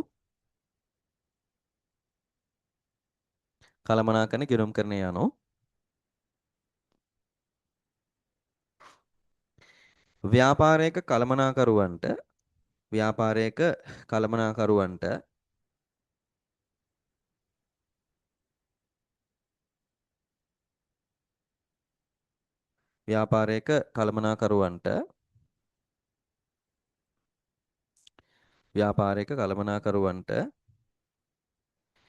තීරණ ගැනීම සඳහා නැත්නම් මෙහෙම ලියන්න හොය චුට්ටකින් මෙහෙම ලියන්න ව්‍යාපාරික කළමනාකරුවන්ට අවශ්‍ය එහෙම ලියන්න ව්‍යාපාරික කළමනාකරුවන්ට අවශ්‍ය විශේෂ තොරතුරු සපයන ගිණුම්කරණයයි විශේෂ තොරතුරු සපයන ගිණුම්කරණයයි. විශේෂ තොරතුරු සපයන ගිණුම්කරණයයි.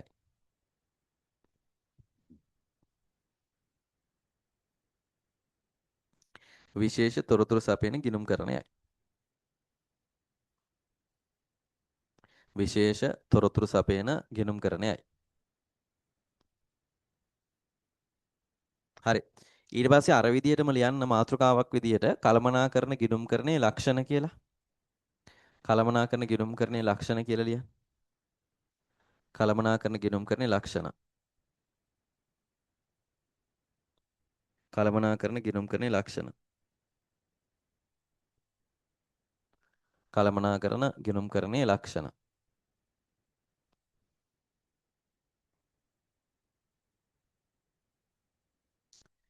මාතෘකාවක් කළමනාකරන ගිණුම්කරණයේ ලක්ෂණ. හරි ඊට පස්සේ අපි එක එක ලියමු. අර මේ විදිහටම ලියනවා ඈ. දැන් මූලික ගිණුම්කරණයේ ලක්ෂණ ලියුවේ. ඒ විදිහටම අපි කළමනාකරන ගිණුම්කරණයේ ලක්ෂණ ටික ලියනවා. හරි. ලියන්න එකක් පළවෙනි එක හරි පළවෙනි තරුව හරි දාලා ලියන්න. කළමනාකරුවන්ට පමණක් තොරතුරු සපයයි. කළමනාකරුවන්ට පමණක් තොරතුරු සපයයි. කළමනාකරුවන්ට පමණක් තොරතුරු සපයයි.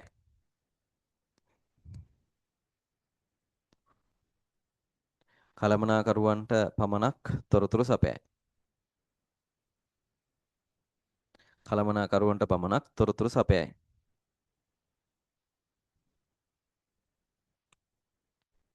කළමනාකරුවන්ට පමණක් තොරතුරු සපයයි. කළමනාකරුවන්ට පමණක් තොරතුරු සපයයි. හරි ඊළඟ එක ලියන්න. ලියන්න ඊළඟ එක. මූල්‍ය මෙන්ම මූල්‍ය නොවන තොරතුරුද සපයයි. මූල්‍ය මෙන්ම මූල්‍ය නොවන තොරතුරුද සපයයි. මූල්‍ය මෙන්ම මූල්‍ය නොවන තොරතුරුද සපයයි. මූල්‍ය මෙන්ම මූල්‍ය නොවන තොරතුරුද සපයයි. මූල්‍ය මෙන්ම මූල්‍ය නොවන තොරතුරුද සපයයි. මූල්‍ය මෙන්ම මූල්‍ය නොවන තොරතුරුද සපයයි. මූල්‍ය මෙන්ම මූල්‍ය නොවන තොරතුරුද සපයයි. මූල්‍ය මෙන්ම මූල්‍ය නොවන තොරතුරුද සපයයි. ඊළඟ එක මේ දැන් මූල්‍ය වගේම මූල්‍ය නොවන තොරතුරුත් සපයනවා. දැන් කාලය ගත්තොත් එහෙම අතීත සහ පුරෝකතන කියන කාල දෙකේම තොරතුරු සපයනවානේ. දෙකේම නෙමෙයි ඇත්තටම දැන් වර්තමාන තොරතුරු සපයනවා කියලා කිව්වත් හරියට. හරි. ඒ නිසා මෙහෙම ලියන්න මෙහෙම. අතීත මෙන්ම අතීත මෙන්ම අතීත මෙන්ම අතීත මෙන්ම පුරෝකතන තොරතුරුද සපයයි. අතීත මෙන්ම පුරෝකතන තොරතුරුද සපයයි. අතීත මෙන්ම පුරෝකතන තොරතුරුද සපයයි. අතීත මෙන්ම පුරෝකතන තොරතුරුද සපයයි.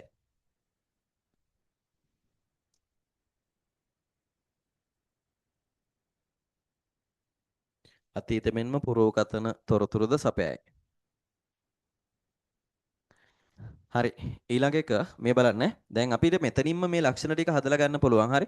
දැන් මම කිව්වා ඔයාලට මූල්‍ය ගිණුම්කරණයේදී මූල්‍ය තොරතුරු සපයනවා. මේකේ මූල්‍ය සහ මූල්‍ය නොවන තොරතුරු සපයනවා. වෙනසක්නේ. හරි.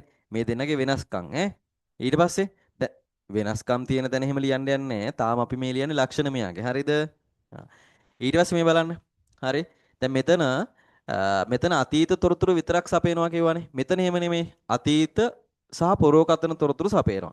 මේකේ සියලුම පාර්ශවයන්ට තොරතුරු සපයවවනේ. මේකේ තොරතුරු සපයන්නේ කළමනාකරුවන්ට විතරයි.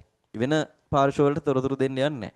කවුද ඉන්නේ කළමනාකරුවෝ එයාට විතරක් තොරතුරු දෙනවා. වෙන අයට දෙන්න යන්නේ නැහැ. හරි. ඊට පස්සේ මේක ළමයි නෛතික අවශ්‍යතාවයක් කියලා කිව්වනේ. මූලික ගිණුම්කරණේ මූලික ගිණුම්කරණේ නෛතික අවශ්‍යතාවයක් කියවනේ. ළමයි මේක නෛතික අවශ්‍යතාවයක් නෙවෙයි. හරි මේකේ හැම කිසිම නෛතික අවශ්‍යතාවයක් නැහැ. ව්‍යාපාරයට කැමති නම් කළමනාකරන ගිණුම්කරණේ වැඩ කරගන්න පුළුවන්. නැත්නම් නිකන් හිටියත් පුළුවන්. කිසිම ගැටලුවක් නැහැ. හරි ඒ නිසා අපි කියනවා මේක නෛතික අවශ්‍යතාවයක් නෙමෙයි. හැබැයි මේක ඇවිල්ලා කළමනාකරුවන්ගේ අවශ්‍යතාවයක් ළමයි. හරි ඒ නිසා අපි කළමනාකරන ගිණුම්කරණේ කරන්න වෙනවා. හරිද? කළමනාකරුවන්ගේ අවශ්‍යතාවයක්නේ. ඒක කරන්න නැති වුණොත් එහෙම මලකිලියක් වෙන්නේ. මොකද කළමනාකරුවන්ට තොරතුරු සපයන්න බෑනේ. ඒ නිසා කළමනාකරන ගිණුම්කරණය ඇවිල්ලා නෛතික අවශ්‍යතාවයක් නෙමෙයි. මේක ඇවිල්ලා කළමනාකරුවන්ගේ අවශ්‍යතාවයක්. හරි. අපි ලියමු ඊළඟ එක. ලියන්න මෙහෙම. ලියන්න. නෛතික අවශ්‍යතාවයක් නොවන අතර නෛතික අවශ්‍යතාවයක් නොවන අතර නෛතික අවශ්‍යතාවයක් නොවන අතර නෛතික අවශ්‍යතාවයක් නොවන අතර නෛතික අවශ්‍යතාවයක් නොවන අතර කළමනාකරුවන්ගේ අවශ්‍යතාවයකි. කළමනාකරුවන්ගේ අවශ්‍යතාවයකි. කළමනාකරුවන්ගේ අවශ්‍යතාවයකි. කළමනාකරුවන්ගේ අවශ්‍යතාවයකි. නෛතික අවශ්‍යතාවයක් නොවන අතර කළමනාකරුවන්ගේ අවශ්‍යතාවයකි. හරි. ඊළඟ එක මේ බලන්න. දැන් මම ඔයාලට කිව්වා මූල්‍ය ගිණුම්කරණයේදී ගිණුම් කරන ප්‍රමිත ප්‍රතිපත්ති වගේ මූලධර්ම අදාළයි කියලා කිව්වානේ. හරි. දැන් අර ඉස්කෝලේ යනකොට අපි යුනිෆෝම් ඇඳලා නේ සපත්තු දාලා කොණ්ඩ රැවුල් කපලා ඊට පස්සේ ගෑනු ළමයි නම් කොණ්ඩය බැඳගෙන හරිද පිළිවෙලට යන්න ඕනනේ ඉස්කෝලේට යනකොට. හැබැයි කැම්පස් එකට යනකොට එහෙම නෑ කියලා කිව්වනේ. හරි. කැම්පස් එකට යනකොට අඳින්න නිශ්චිත ඇඳුමක් නෑ. කැමති ඇඳුමක් අදන් යන්න පුළුවන්. මෙන්න මේ සපත්තු දාන්න ඕනේ කියලා එකක් නෑ. ඔයාලා කැමති සපත්තු දෙකක් දාන්න පුළුවන්. සපත්තු දාන්න බැරි නම් බාට කෑලි දෙකක් හරි දාලා යන්න පුළුවන්. ඒත් බැරි නම් නිකන් හරි යන්න පුළුවන්. කිසිම ගැටලුවක් නෑ. හරි. මේකත් ඒ වගේ ළමයි. හරි. අපි කියනවා මූල්‍ය ගිණුම්කරණයේදී ගිණුම් කරන ප්‍රමිත ප්‍රතිපත්ති කියන මූලධර්ම අදාළයිනේ. හැබැයි මෙයාට ඒව අදාළ නැහැ. මෙයාට කිසිම මූලධර්මයක් අදාළ නැහැ. ව්‍යාපාරයේ කැමති විදිහට කළමනාකරන කටයුතු කරගන්න පුළුවන්. කළමනාකරන ගිණුම් කරන කටයුතු කරගන්න පුළුවන්. එයා කැමති විදිහට කරගන්න පුළුවන්. හරි. ඒ නිසා අපි කියනවා කළමනාකරන ගිණුම්කරණයේදී ගිණුම් කරන ප්‍රමිත ප්‍රතිපත්ති කියන මූලධර්ම අදාළ වෙන්නේ නැහැ. හරි.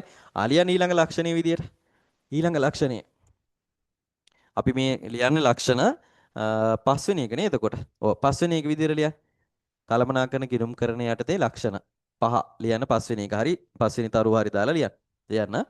ගිණුම් කරන ප්‍රමිත ප්‍රතිපත්ති වැනි ගිණුම් කරන ප්‍රමිත ප්‍රතිපත්ති වැනි ගිණුම් කරන ප්‍රමිත ප්‍රතිපත්ති වැනි ගිණුම් කරන ප්‍රමිත ප්‍රතිපත්ති වැනි මූලධර්ම අදාළ නොවේ. මූලධර්ම අදාළ නොවේ. මූලධර්ම අදාළ නොවේ. මූලධර්ම අදාළ නොවේ. ගිණුම් කරන ප්‍රමිත ප්‍රතිපත්ති වැනි මූලධර්ම අදාළ නොවේ. මූලධර්ම අදාළ නොවේ.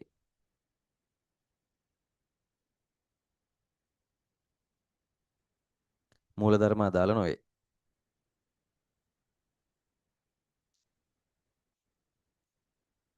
ගිණුම් කරන ප්‍රමිත ප්‍රතිපත්ති වැනි මූලධර්ම අදාළ නොවේ.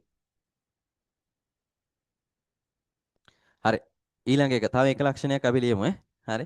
දැන් මෙයාගෙත් අපි හයක් ලියලා තියෙනවනේ නේ. හයක් 1 2 3 4 5 6යි. මෙයාගෙත් හයක් ලියලා තියෙනවා. මෙයාගෙත් අපි හයක් වෙන්න තව එකක් ලියමු. හරි. මේ බලන්න. මෙයාගේ මූලික ගිණුම්කරණයේදී මම ඔයාලට කිව්වා අපි තොරතුරු සපයනකොට අවුරුද්දකට එකපාරයිනේ තොරතුරු දෙන්නේ මූලික ගිණුම්කරණේ. හරි. හැබැයි මෙයාගේ එහෙම නෑ ළමයි ඈ. කළමනාකරන ගිණුම්කරණයෙන් එහෙම බෑ. අවුරුද්දට එකපාරක් තොරතුරු දෙන්න බෑ. හරි. දැන් කළමනාකරන ගිණුම්කරණයේදී කළමනාකරුවෝ ඉල්ලන හැම වෙලාවෙම තොරතුරු දෙන්න ඕනේ. එයා ඉල්ලුවොත් තොරතුරු දෙන්න ඕනේ. දැන් ඔයාලගේ ඉස්කෝලේ දිනනවානේ. හරිද? දැන් පාසලක ඉන්න කළමනාකරුනේ ප්‍රින්සිපල් වෙන්නේ. හරිද? පාසලේ ඉන්න ප්‍රධානම මේ කළමනාකරු තමයි ඔයාලගේ ඉස්කෝලේ ඉන්න විදුහල්පති. හරි? එතකොට දැන් හිතන්නකෝ ළමයි ඔයාලගේ ඉස්කෝලේ විදුහල්පති කියනවා 12 වසර කොමර්ස් පන්තියේ තොරතුරු ටික දෙන්න කියලා කියනවා. හරි. එතකොට ඔන්න 12 වසර කොමර්ස් පන්තියේ මේ තොරතුරු ටික ඔයාලගේ ඉස්කෝලේ මේ කාටද ප්‍රින්සිපල්ට දුන්නා. හරි. පන්තියේ ළමයි කීයක් ඉන්නවද? ගෑනු ළමයි කීයද? පිරිමි ළමයි කීයද? හරි. ඊට පස්සේ ගෑනු ළමයිගේ තත්ත්වය කොහොමද? පිරිමි ළමයිගේ තත්ත්වය කොහොමද? ඔන්න ඔය තොරතුරු ටික මේ ප්‍රින්සිපල්ට දුන්නා. ඊට පස්සේ දැන් ඔන්න ඊළඟ දවසේ ප්‍රින්සිපල් ඇවිල්ලා කියනවා අපි හිතමුකෝ එතන ඉන්න විශේෂ ළමයෙක් ඉන්නවා. හරි. එතකොට ඒ ළමයාගේ තොරතුරු ටික හොයලා දෙන්න කියලා ප්‍රින්සිපල් ඇවිල්ලා කියනවා. එයාගේ අම්මා කවුද? තාත්තා කවුද? එයාගේ ලිපිනය මොකක්ද? හරි. එයාලගේ අම්මලාගේ තාත්තලාගේ රැකියාවන් මොනවද? ඒ ටික හොයලා දෙන්න කියලා ප්‍රින්සිපල් කියනවා. හරි. එතකොට ප්‍රින්සිපල්ට කියන්න පුළුවන්ද අපි අවුරුද්දට තොරතුරු දෙන්න එකපාරයි. අපි වාට ඊයේ තොරතුරු දුන්නා. එහෙනම් ඊළඟ අවුරුද්ද වෙනකන් ආයෙ ඉන්න කියලා. එහෙම කියන්න බෑ. හරි. අනිවාර්යෙන්ම කලමනාකරුවෝ ඉල්ලන හැම වෙලාවෙම තොරතුරු දෙන්න ඕනේ ළමයි. හරි. එයා ඉල්ලන්නේ කොයි වෙලාවෙද ඉල්ලන වෙලාවට තොරතුරු දෙන්න ඕනේ. අපිට කියන්න බෑ අපි අවුරුද්දට එකපාරයි දෙන්නේ. ඒ නිසා ඊළඟ අවුරුද්ද වෙනකන් ඉන්න කියලා. ළමයි එහෙනම් කලමනාකරුවට ඊළඟ අවුරුද්ද වෙනකන් ඉන්න උනොත් එහෙම කලමනාකරුවට තීරණ ගන්න බෑනේ. හරිද? ව්‍යාපාරයේ සැලසුම් හදන්න බෑනේ යාට. හරි? ඒ නිසා යා ඉල්ලන හැම වෙලාවකම තොරතුරු දෙන්න ඕනේ. හරි? අවුරුද්දකට එකපාරක් නෙමෙයි යා ඉල්ලන වෙලාවට දෙන්න ඕනේ. විනාඩි 5න් 5ට ඉල්ලුවොත් ඒත් දෙන්න ඕනේ. හරි? අපි කියනවා කලමනාකරුවන් ඉල්ලා සිටින සෑම අවස්ථාවකම තොරතුරු සපයනවා. ලියන්න ලක්ෂණයක් විදිහට මෙයාගේ. ලියන්න. කලමනාකරුවන් ඉල්ලා සිටින කලමනාකරුවන් ඉල්ලා සිටින කලමනාකරුවන් ඉල්ලා සිටින සෑම අවස්ථාවකම තොරතුරු සපයයි. කලමනාකරුවන් ඉල්ලා සිටින සෑම අවස්ථාවකම තොරතුරු සපයයි. කලමනාකරුවන් ඉල්ලා සිටින සෑම අවස්ථාවකම තොරතුරු සපයයි.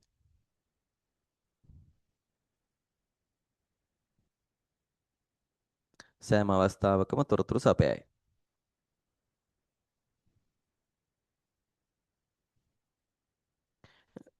හරි.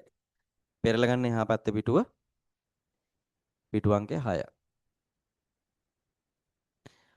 මාතෘකාවක් තියෙනවා කළමනාකරන ගිණුම් කරන යෙදොම් ක්‍රියාවලිය හා නිමෝම්. අපි මේක 13 වසරේදී නැවත කතා කරනවා ළමයි. හරි. මේක මෙතන දාලා තියෙන්නේ මේ ඔයාලට අර වාර විභාගවල එහෙම මෙන්න මේකෙන් චූටි චූටි අර ප්‍රශ්න කරන්න පුළුවන් නේ. හරි. දැන් පළවෙනි වාරයේ වාර විභාගයේ ඇතුලේ ඔයාලට මෙන්න මේකෙන් පොඩි පොඩි ප්‍රශ්න අහන්න පුළුවන්. හරි. ඒ නිසා තමයි මේක මෙතනදී දාලා තියෙන්නේ. නැත්තම් අපි මේක සම්පූර්ණ විස්තරයක් සහිතව ඉගෙන ගන්න තියෙන්නේ 13 වසරේදී. හරි. මම ඔයාලට කිව්වා දැන් කළමනාකරන ගිණුම් කරණය කියලා වෙනම පාඩමක් අපි ඉගෙන ගන්නවානේ 13 වසරේදී. එතනදී තමයි මේක විස්තරාත්මකව අපි ඉගෙන ගන්නෙ. හරි. ඒ නිසා අපි මේක මම දැනට විතරක් ඒ කියන්නේ චූටි පැහැදිලි කිරීමක් කරලා මේක අපි සම්පූර්ණ කරගන්නවා. හැබැයි මේක සම්පූර්ණයෙන් අපි ඉගෙන ගන්නෙ 13 වසරේදී ඈ. හරි. ළමයි දැන් මම ඔයාලට කිව්වා මේ කළමනාකරන ගිණුම්කරණය කියන්නේ කළමනාකරුවන්ට විශේෂ තොරතුරු සපයන ගිණුම්කරණයනේ. ඒතකොට කළමනාකරුවන්ට විශේෂ තොරතුරු සපයනකොට අපි ළමයි මේ ඒ තොරතුරු වෙන පාර්ශවයන්ට සපයන්න බෑනේ. හරි. එහෙනම් අපි ඒ කළමනාකරුවන්ට තොරතුරු සපයනකොට අපි අනුගමනය කරන්න ඕන ක්‍රියාවලියක් තියෙනවා. හරි. අපි ඒකට තමයි කළමනාකරන ගිණුම් කරන ක්‍රියාවලිය කියන්නේ. එතකොට මේ කළමනාකරන ගිණුම් කරන ක්‍රියාවලියට අපි යම් දේවල් ප්‍රමාණයක් ඇතුළත් කරනවා. අපි ඒකට කියනවා කළමනාකරන ගිණුම් කරන්නේ යෙදවුම් කියලා. හරි. එහෙනම් මේ තියෙන ඒවා කළමනාකරන ගිණුම් කරන්නේ යෙදවුම් තියෙනවා. මේ යෙදවුම් අපි යම්කිසි ක්‍රියාවලියකට ඇතුළත් කරලා තමයි කළමනාකරුවන්ට තීරණ ගන්න අවශ්‍ය කරන නිමෝම හදන්නේ. මෙන්න මේවා තමයි දැන් මෙතන හදන නිමෝම් ටික තමයි කළමනාකරුවන්ට සපයන්නේ අපි. හරි. එහෙනම් අපි බලමු ළමයි කළමනාකරුවන්ට තොරතුරු සපයනකොට ඒ අවශ්‍ය කරන නිමවුම ගන්න යෙදොම් විදියට අපි දාන්නේ මොනවද? දැන් අපි දන්නවා දැන් පාන් හදනවා කියන්නකො. හරිද? පාන් හදනකොට අපි පාන් නිකන් ඉබේ හැදෙන්නේ නැහනේ. අපි මොනවා හරි යෙදොම් දාලානේ පාන් ගෙඩිය ගන්නෙ නේ. හරි. එහෙනම් අපි මේ කළමනාකරන ගිණුම් කරන්නේත් එහෙම තමයි. යෙදොම් දාලා තමයි මේ අවසාන නිමවුම ගන්න එළියට. හරි. ළමයි කළමනාකරන ගිණුම් කරන යෙදොම් දෙකක් තියෙනවා. හරි. කළමනාකරන ගිණුම්කරණේ පාවිච්චි කරන යෙදවුම් දෙකක් තියෙනවා. හරි. එකක් තමයි මේක ඔයාලා මේ කොටුව ඇතුලේ වෙන්න ලියා ගන්න. හරි. කළමනාකරන ගිණුම්කරණ යෙදවුම් දෙකයි. එකක් එනවා අතීත තොරතුරු. අතීත තොරතුරු නැත්නම් අපි ඓතිහාසික තොරතුරු කියලා කියනවා. ඓතිහාසික තොරතුරු, අතීත තොරතුරු. හරි. මේ අතීත තොරතුරු වලටම තමයි ඓතිහාසික තොරතුරු කියලා කියන්නේ. හරි. අතීත තොරතුරු ඊළඟ එක පුරෝකතන තොරතුරු. පුරෝකතන තොරතුරු. පුරෝකතන තොරතුරු. මේ තමයි කළමනාකරන ගිණුම් කරන්නේ යෙදවුම් දෙක. අතීත තොරතුරු සහ පුරෝකතන තොරතුරු. නැත්නම් අපි කියනවා ඓතිහාසික තොරතුරු සහ පුරෝකතන තොරතුරු. යෙදවුම් දෙකයි කළමනාකරන ගිණුම් කරන්නේ. මේවා මතක තියාගන්න නිකන් මේ මතක තියාගෙන ඉන්න මේ වාර විභාගයේ ප්‍රශ්න කරන්න පුළුවන් නිසා ඔයාලට දෙන්නේ මෙතන. අතීත තොරතුරු පුරෝකතන තොරතුරු. හරි. ක්‍රියාවලිය ළමයි මේ කළමනාකරන ගිණුම්කරණයේ ක්‍රියාවලිය පියවර 3කින් තියෙන්නේ. මේ පියවර 3 අනුපිළිවෙලට මතක තියෙන්න ඕනේ. ආහාරයෙන් මෙහෙම මතක තියාගන්න බෑ. හරි. පියවර 3 අනුපිළිවෙලට පළවෙනි පියවර 1 සැලසුම් කිරීම සැලසුම් කිරීම සැලසුම් කිරීම පළවෙනි පියවර සැලසුම් කිරීම දෙවෙනි පියවර අයවැය සැකසීම අයවැය සැකසීම අයවැය සැකසීම කොටුවෙන් එළියට ගියාට කමක් නැහැ ළමයි ඈ. අයවැය සැකසීම අයවැය සැකසීම තුන්වෙනි පියවර පාලනය පාලනය පාලනය සැලසුම් කිරීම අයවැය සැකසීම පාලනය සැලසුම් කිරීම අයවැය සැකසීම පාලනය ඔය තමයි කළමනාකරණ කිරුම්කරණේ ක්‍රියාවලියේ තියෙන පියවර තුන. මේ පියවර තුන මේ විදිහට මතක තියෙන්න ඕනේ. සැලසුම් කිරීම අයවැය සැකසීම පාලනය මේ විදිහට මතක තියෙන්න ඕනේ. හරි. අපි යනවා මේ නිමවුම් ටික. නිමවුම් ලියන්න ගිනුම් කරන අනුපාත ගිනුම් කරන අනුපාත ගිනුම් කරන අනුපාත අපි මේ අනුපාත හදන්න ඉගෙන ගන්නවා 13 වසරේදී. ගිනුම් කරන අනුපාත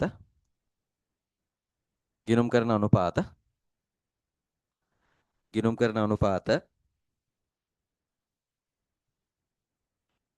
ඊළඟ එක අයවැය වාර්තා අයවැය වාර්තා අයවැය වාර්තා අයවැය වාර්තා මේ කොටුවෙන් එළියට ගියාට කමක් නැහැ. අයවැය වාර්තා ඊළඟ එක පොදු කාර්ය පිරිවැය විභාජන පත්‍රිකාව පොදු කාර්ය පිරිවැය පොදු කාර්ය පිරිවැය පොදු කාර්ය පිරිවැය විභාජන පත්‍රිකාව පොදු කාර්ය පිරිවැය විභාජන පත්‍රිකාව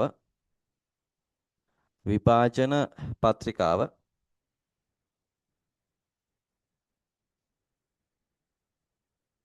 පොදු කාර්ය පිරිවැය විභාජන පත්‍රිකාව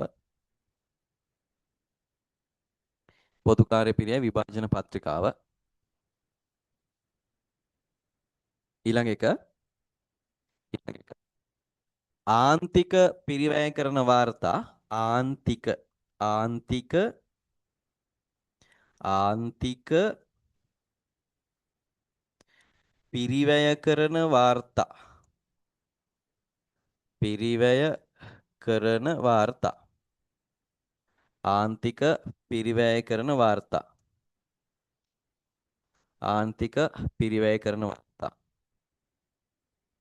ආන්තික පිරිවැය කරන වාර්තා ආන්තික පිරිවැය කරන වාර්තා හරි ඊළඟ එක අන්තිම එක ආන්තික පිරිවැය කරන වාර්තා ඊට පස්සේ ඊළඟ එක අන්තිම එක ආයෝජන තීරණ ගැනීමට අදාළ තොරතුරු ආයෝජන ආයෝජන තීරණ ගැනීමට අදාළ තොරතුරු ආයෝජන තීරණ ගැනීමට අදාළ තොරතුරු ගැනීමට අදාළ තොරතුරු ආයෝජන තීරණ ගැනීමට අදාළ තොරතුරු ආයෝජන තීරණ ගැනීමට අදාළ තොරතුරු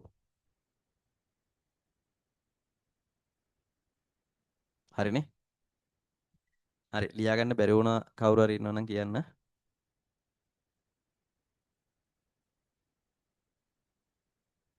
හරි නෑනේ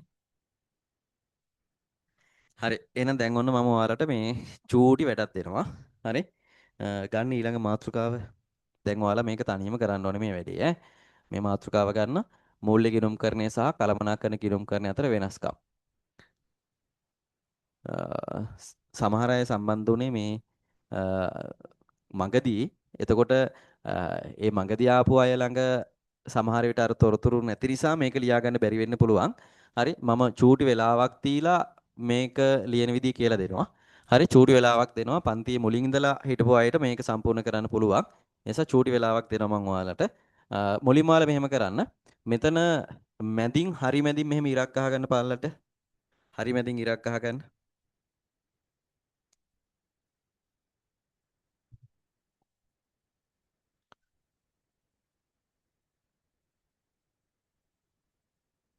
හරි මැදින් ඉරක් අහගන්න පල්ලෙහාට. ඒ කියන්නේ දෙකට කඩා ගන්න එතන. දෙපැත්තකට වෙන්න කඩා ගන්න. හරි. ඊට පස්සේ එක පැත්තක උඩින්ම ලියන්න එක පැත්තක උඩින් මැදින් ලියන්න මූල්‍ය ගිණුම්කරණය කියලා. මූල්‍ය ගිණුම්කරණය.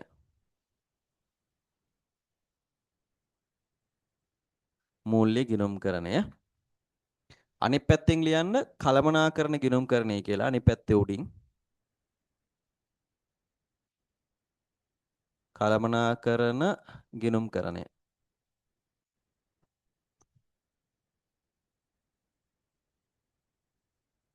කළමනාකරණ ගිණුම්කරණය. කළමනාකරණ ගිණුම්කරණය. හරි දැන් අපි කරන්න යන්නේ ළමයි මේ දෙන්න අතර සැසඳීමක් කරන්න යන්නේ. වෙනස්කම් තියෙනවනේ මේ දෙන්නගේ. හරි මේ දෙන්නගේ වෙනස්කම් දාලා මේ දෙන්න අතර සැසඳීමක් කරන්න යන්නේ. හරි. දැන් මම එකක් කියන්නද? ඔන්න එකක් ලියන විදිය මම ඔයාලට කියන්න. එකක් දැන් අපි දන්නවා මේ තොරතුරු සපයනකොට මෙයාගෙන් තොරතුරු සපයන්නේ කාටද මෙයා තොරතුරු සපයන්නේ කාටද කියන එක අනුව දෙන්න වෙනස් වෙනවානේ. දැන් අපි දන්නවා මේ මූල්‍ය ගිණුම් කරණයෙන් තොරතුරු සපයනකොට සියලුම පාර්ශවයන්ට සපයනවානේ. නැත්නම් අපි කියනවා විශේෂයෙන් බාහිර පාර්ශවයන්ටනේ මෙයා තොරතුරු සපයන්නේ. හරි. එතකොට මෙයා සපයන්නේ කළමනාකරුවන්ට විතරයිනේ. ඒ දෙනගේ වෙනසක් තියෙනවානේ. තොරතුරු සපයන පාර්ශවය අනුව වෙනස් වෙනවා. හරි. එහෙනම් අපිට මෙතන ලියන්න පුළුවන් මෙහෙම. සියලුම පාර්ශවයන්ට සපයයි නැත්නම් අපිට කියනවා බාහිර පාර්ශවයන්ට තොරතුරු සපයයි. අපි එහෙම ලියමු. බාහිර පාර්ශවයන්ට තොරතුරු සපයයි. බාහිර පාර්ශවයන්ට බාහිර පාර්ශවයන්ට තොරතුරු සපයයි. බාහිර පාර්ශවයන්ට තොරතුරු සපයයි. බාහිර පාර්ශවයන්ට තොරතුරු සපයයි. හරි. ඒ කෙලින්ම එහා පැත්තේ කළමනාකරණ ගිණුම්කරණයේ පැත්තේ ලියන්න පුළුවන්. දැන් මූල්‍ය ගිණුම්කරණයෙන් තොරතුරු සපයන්නේ බාහිර පාර්ශවයන්ටනේ. මෙයා සපයන්නේ කළමනාකරුවන්ටනේ. එහෙනම් මෙයාගේ කෙලින්ම මේ පැත්තේ අපි ලියනවා. කළමනාකරුවන්ට පමණක් තොරතුරු සපයයි. කළමනාකරුවන්ට පමණක්. කළමනාකරුවන්ට පමණක් කළමනාකරුවන්ට පමණක් තොරතුරු සපයයි. තොරතුරු සපයයි. කළමනාකරුවන්ට පමණක් තොරතුරු සපයයි. හරි. විනාඩි 5ක් දෙන්නම්. 5ක් යන්නෙත් නෑ. දැන් ලක්ෂණ ටික දන්නවනම් දෙපැත්තට දාලා මේ වෙනස්කම් ලියන්න යන්න තියෙන්නේ. හරි. විනාඩි කිහිපයක් දෙන්නම් ඔයාලා ලියන්න. කවුරු හරි ලියලා ඉවරුනොත් මෙසේජ් එකක් දාන්න ඈ.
හරි. ඔයාලා ලියලා ඉවර වෙලා හරිද?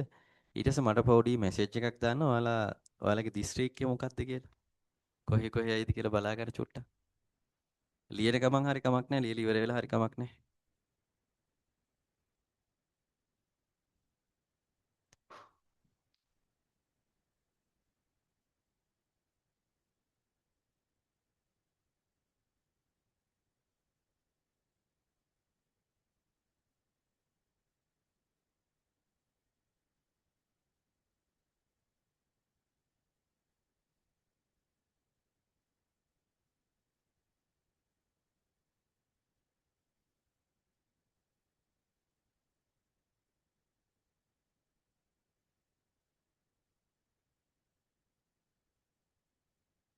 නුවර බදුල්ල බදුල්ල මොනරාගල කුරුණෑගල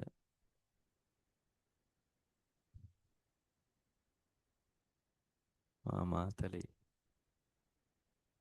නුවරඑළිය ගම්පහ ගම්පහ කළුතර හැමෝම එවන්නේ නිකම් බලා ගන්න කොහෙද කියලා.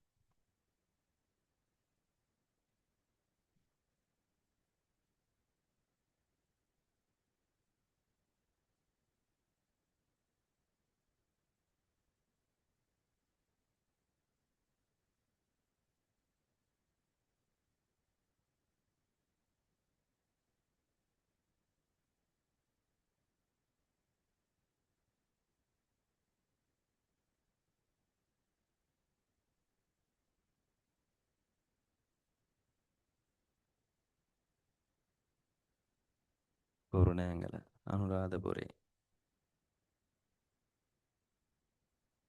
කුරුණෑගල කළුතර ගාල්ල. හරි ඔක්කොම කියවන්න බෑ. අනිත් අයත් එවන්නේ එවල නැති අය. හරි ලියලා ඉවරද ඔයාලා? ඉවර කවුරු හරි මැසේජ් එකක් දාන්න ඉවරයි කියලා.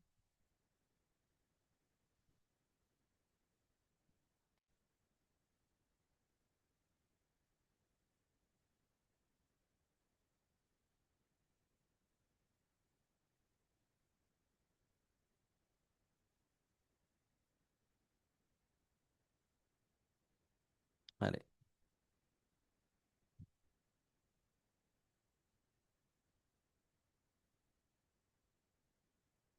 හරි මම හිතනවා මේ අනිත් අයත් ලියලා ඉවර ඇති කියලා.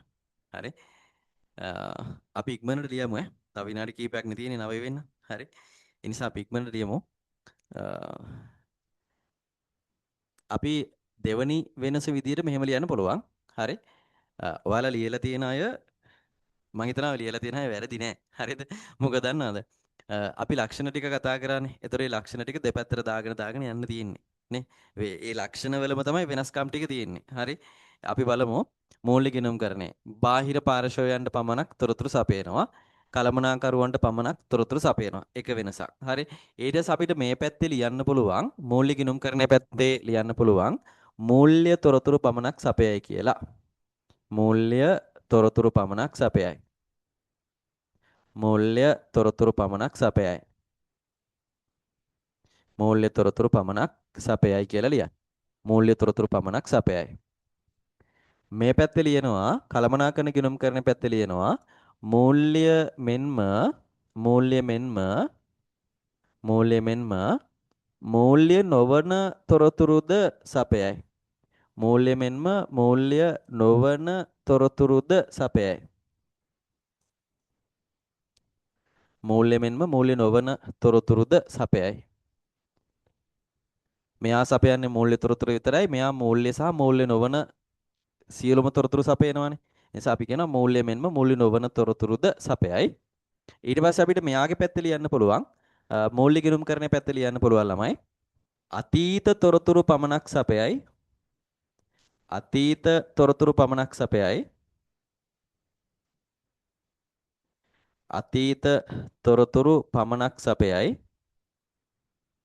අතීත තොරතුරු පමණක් සපයයි. මූල්‍ය ගිණුම් කරන පැත්තේ අනිත් පැත්තේ ලියන්න කළමනාකරණ ගිණුම් කරන පැත්තේ ලියන්න අතීත මෙන්ම පුරෝකතන තොරතුරුද සපයයි. අතීත මෙන්ම අතීත මෙන්ම පුරෝකතන තොරතුරුද සපයයි. පුරෝකතන තොරතුරුද සපයයි. අතීත මෙන්ම පුරෝකතන තොරතුරුද සපයයි. අතීත මෙන්ම පුරෝකතන තොරතුරුද සපයයි. අතීත මෙන්ම පුරෝකතන තොරතුරුද සපයයි. හරි. ඊට පස්සේ මූල්‍ය ගිණුම් කරන පැත්ත අපි ලියනවා. මූල්‍ය ගිණුම් කරන පැත්ත ලියනවා. නෛතික අවශ්‍යතාවයකි නෛතික අවශ්‍යතාවයකි නෛතික අවශ්‍යතාවයකි නෛතික අවශ්‍යතාවයකි. නෛතික අවශ්‍යතාවයකි. මේක නීතිමය අවශ්‍යතාවයක්. නෛතික අවශ්‍යතාවයක් මූල්‍ය ගිණුම් කරන්නේ. අපිට කළමනාකරන ගිණුම් කරන පැත්ත ලියන්න පුළුවන්. කළමනාකරන ගිණුම් කරන පැත්ත ලියනවා. නෛතික අවශ්‍යතාවයක් නොවන අතර නෛතික අවශ්‍යතාවයක් නොවේ කියලා ලියුවොත් ඇති. නෛතික අවශ්‍යතාවයක් නොවේ. නෛතික අවශ්‍යතාවයක් නොවේ.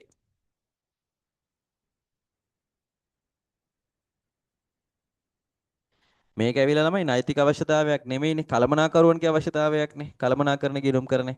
හරි. ඕනේ නම් මෙහෙම ලියන්න පුළුවන් කාට හරි ඈ. නෛතික අවශ්‍යතාවයක් නොවන අතර කළමනාකරුවන්ගේ අවශ්‍යතාවයකි. ඒකත් හරි ඈ. චුට්ටක් ඇතුළට දිගට යනවා ඒක.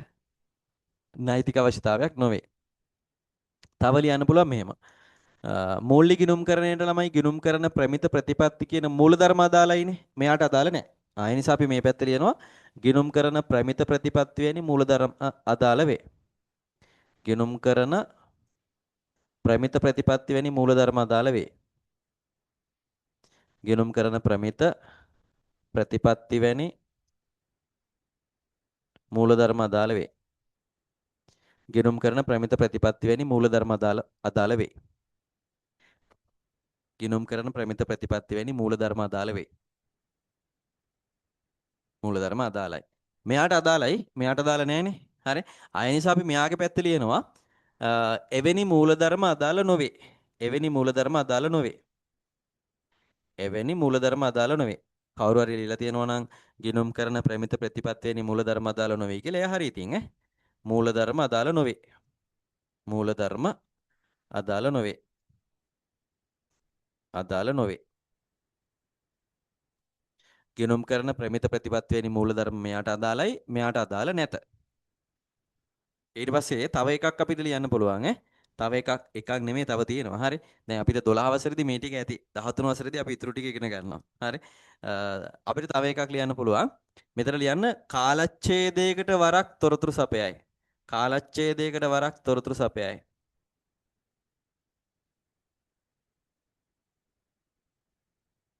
කාලච්ඡේදයකට වරක් තොරතුරු සපයයි. කාලච්ඡේදයකට වරක් තොරතුරු සපයයි. මූලිකිනුම් කරන පැත්තේ කාලච්ඡේදයකට වරක් තොරතුරු සපයයි. කාලච්ඡේදයකට වරක් තොරතුරු සපයයි. හරි මෙයාගේ පැත්ත ලියන්න ළමයි මූලිකිනුම් කරනෙන් කාලච්ඡේදයකට එකපාරක් තොරතුරු දෙනකොට මෙයාට එහෙම බෑ. මෙයා කලමනාකරුව ඉල්ලන ඕනම අවස්ථාවක තොරතුරු දෙන්න ඕනේ. ඒ නිසා අපි කියනවා කලමනාකරුවන් ඉල්ලා සිටින ඕනම අවස්ථාවක තොරතුරු සපයයි. කලමනාකරුවන් ඉල්ලා සිටින ඕනම අවස්ථාවක තොරතුරු සපයයි. කලමනාකරුවන් ඉල්ලා සිටින ඕනම අවස්ථාවක නැත්නම් සෑම අවස්ථාවකම කිව්වත් හරි. කලමනාකරුවන් ඉල්ලා සිටින ඕනම අවස්ථාවක තොරතුරු සපයයි.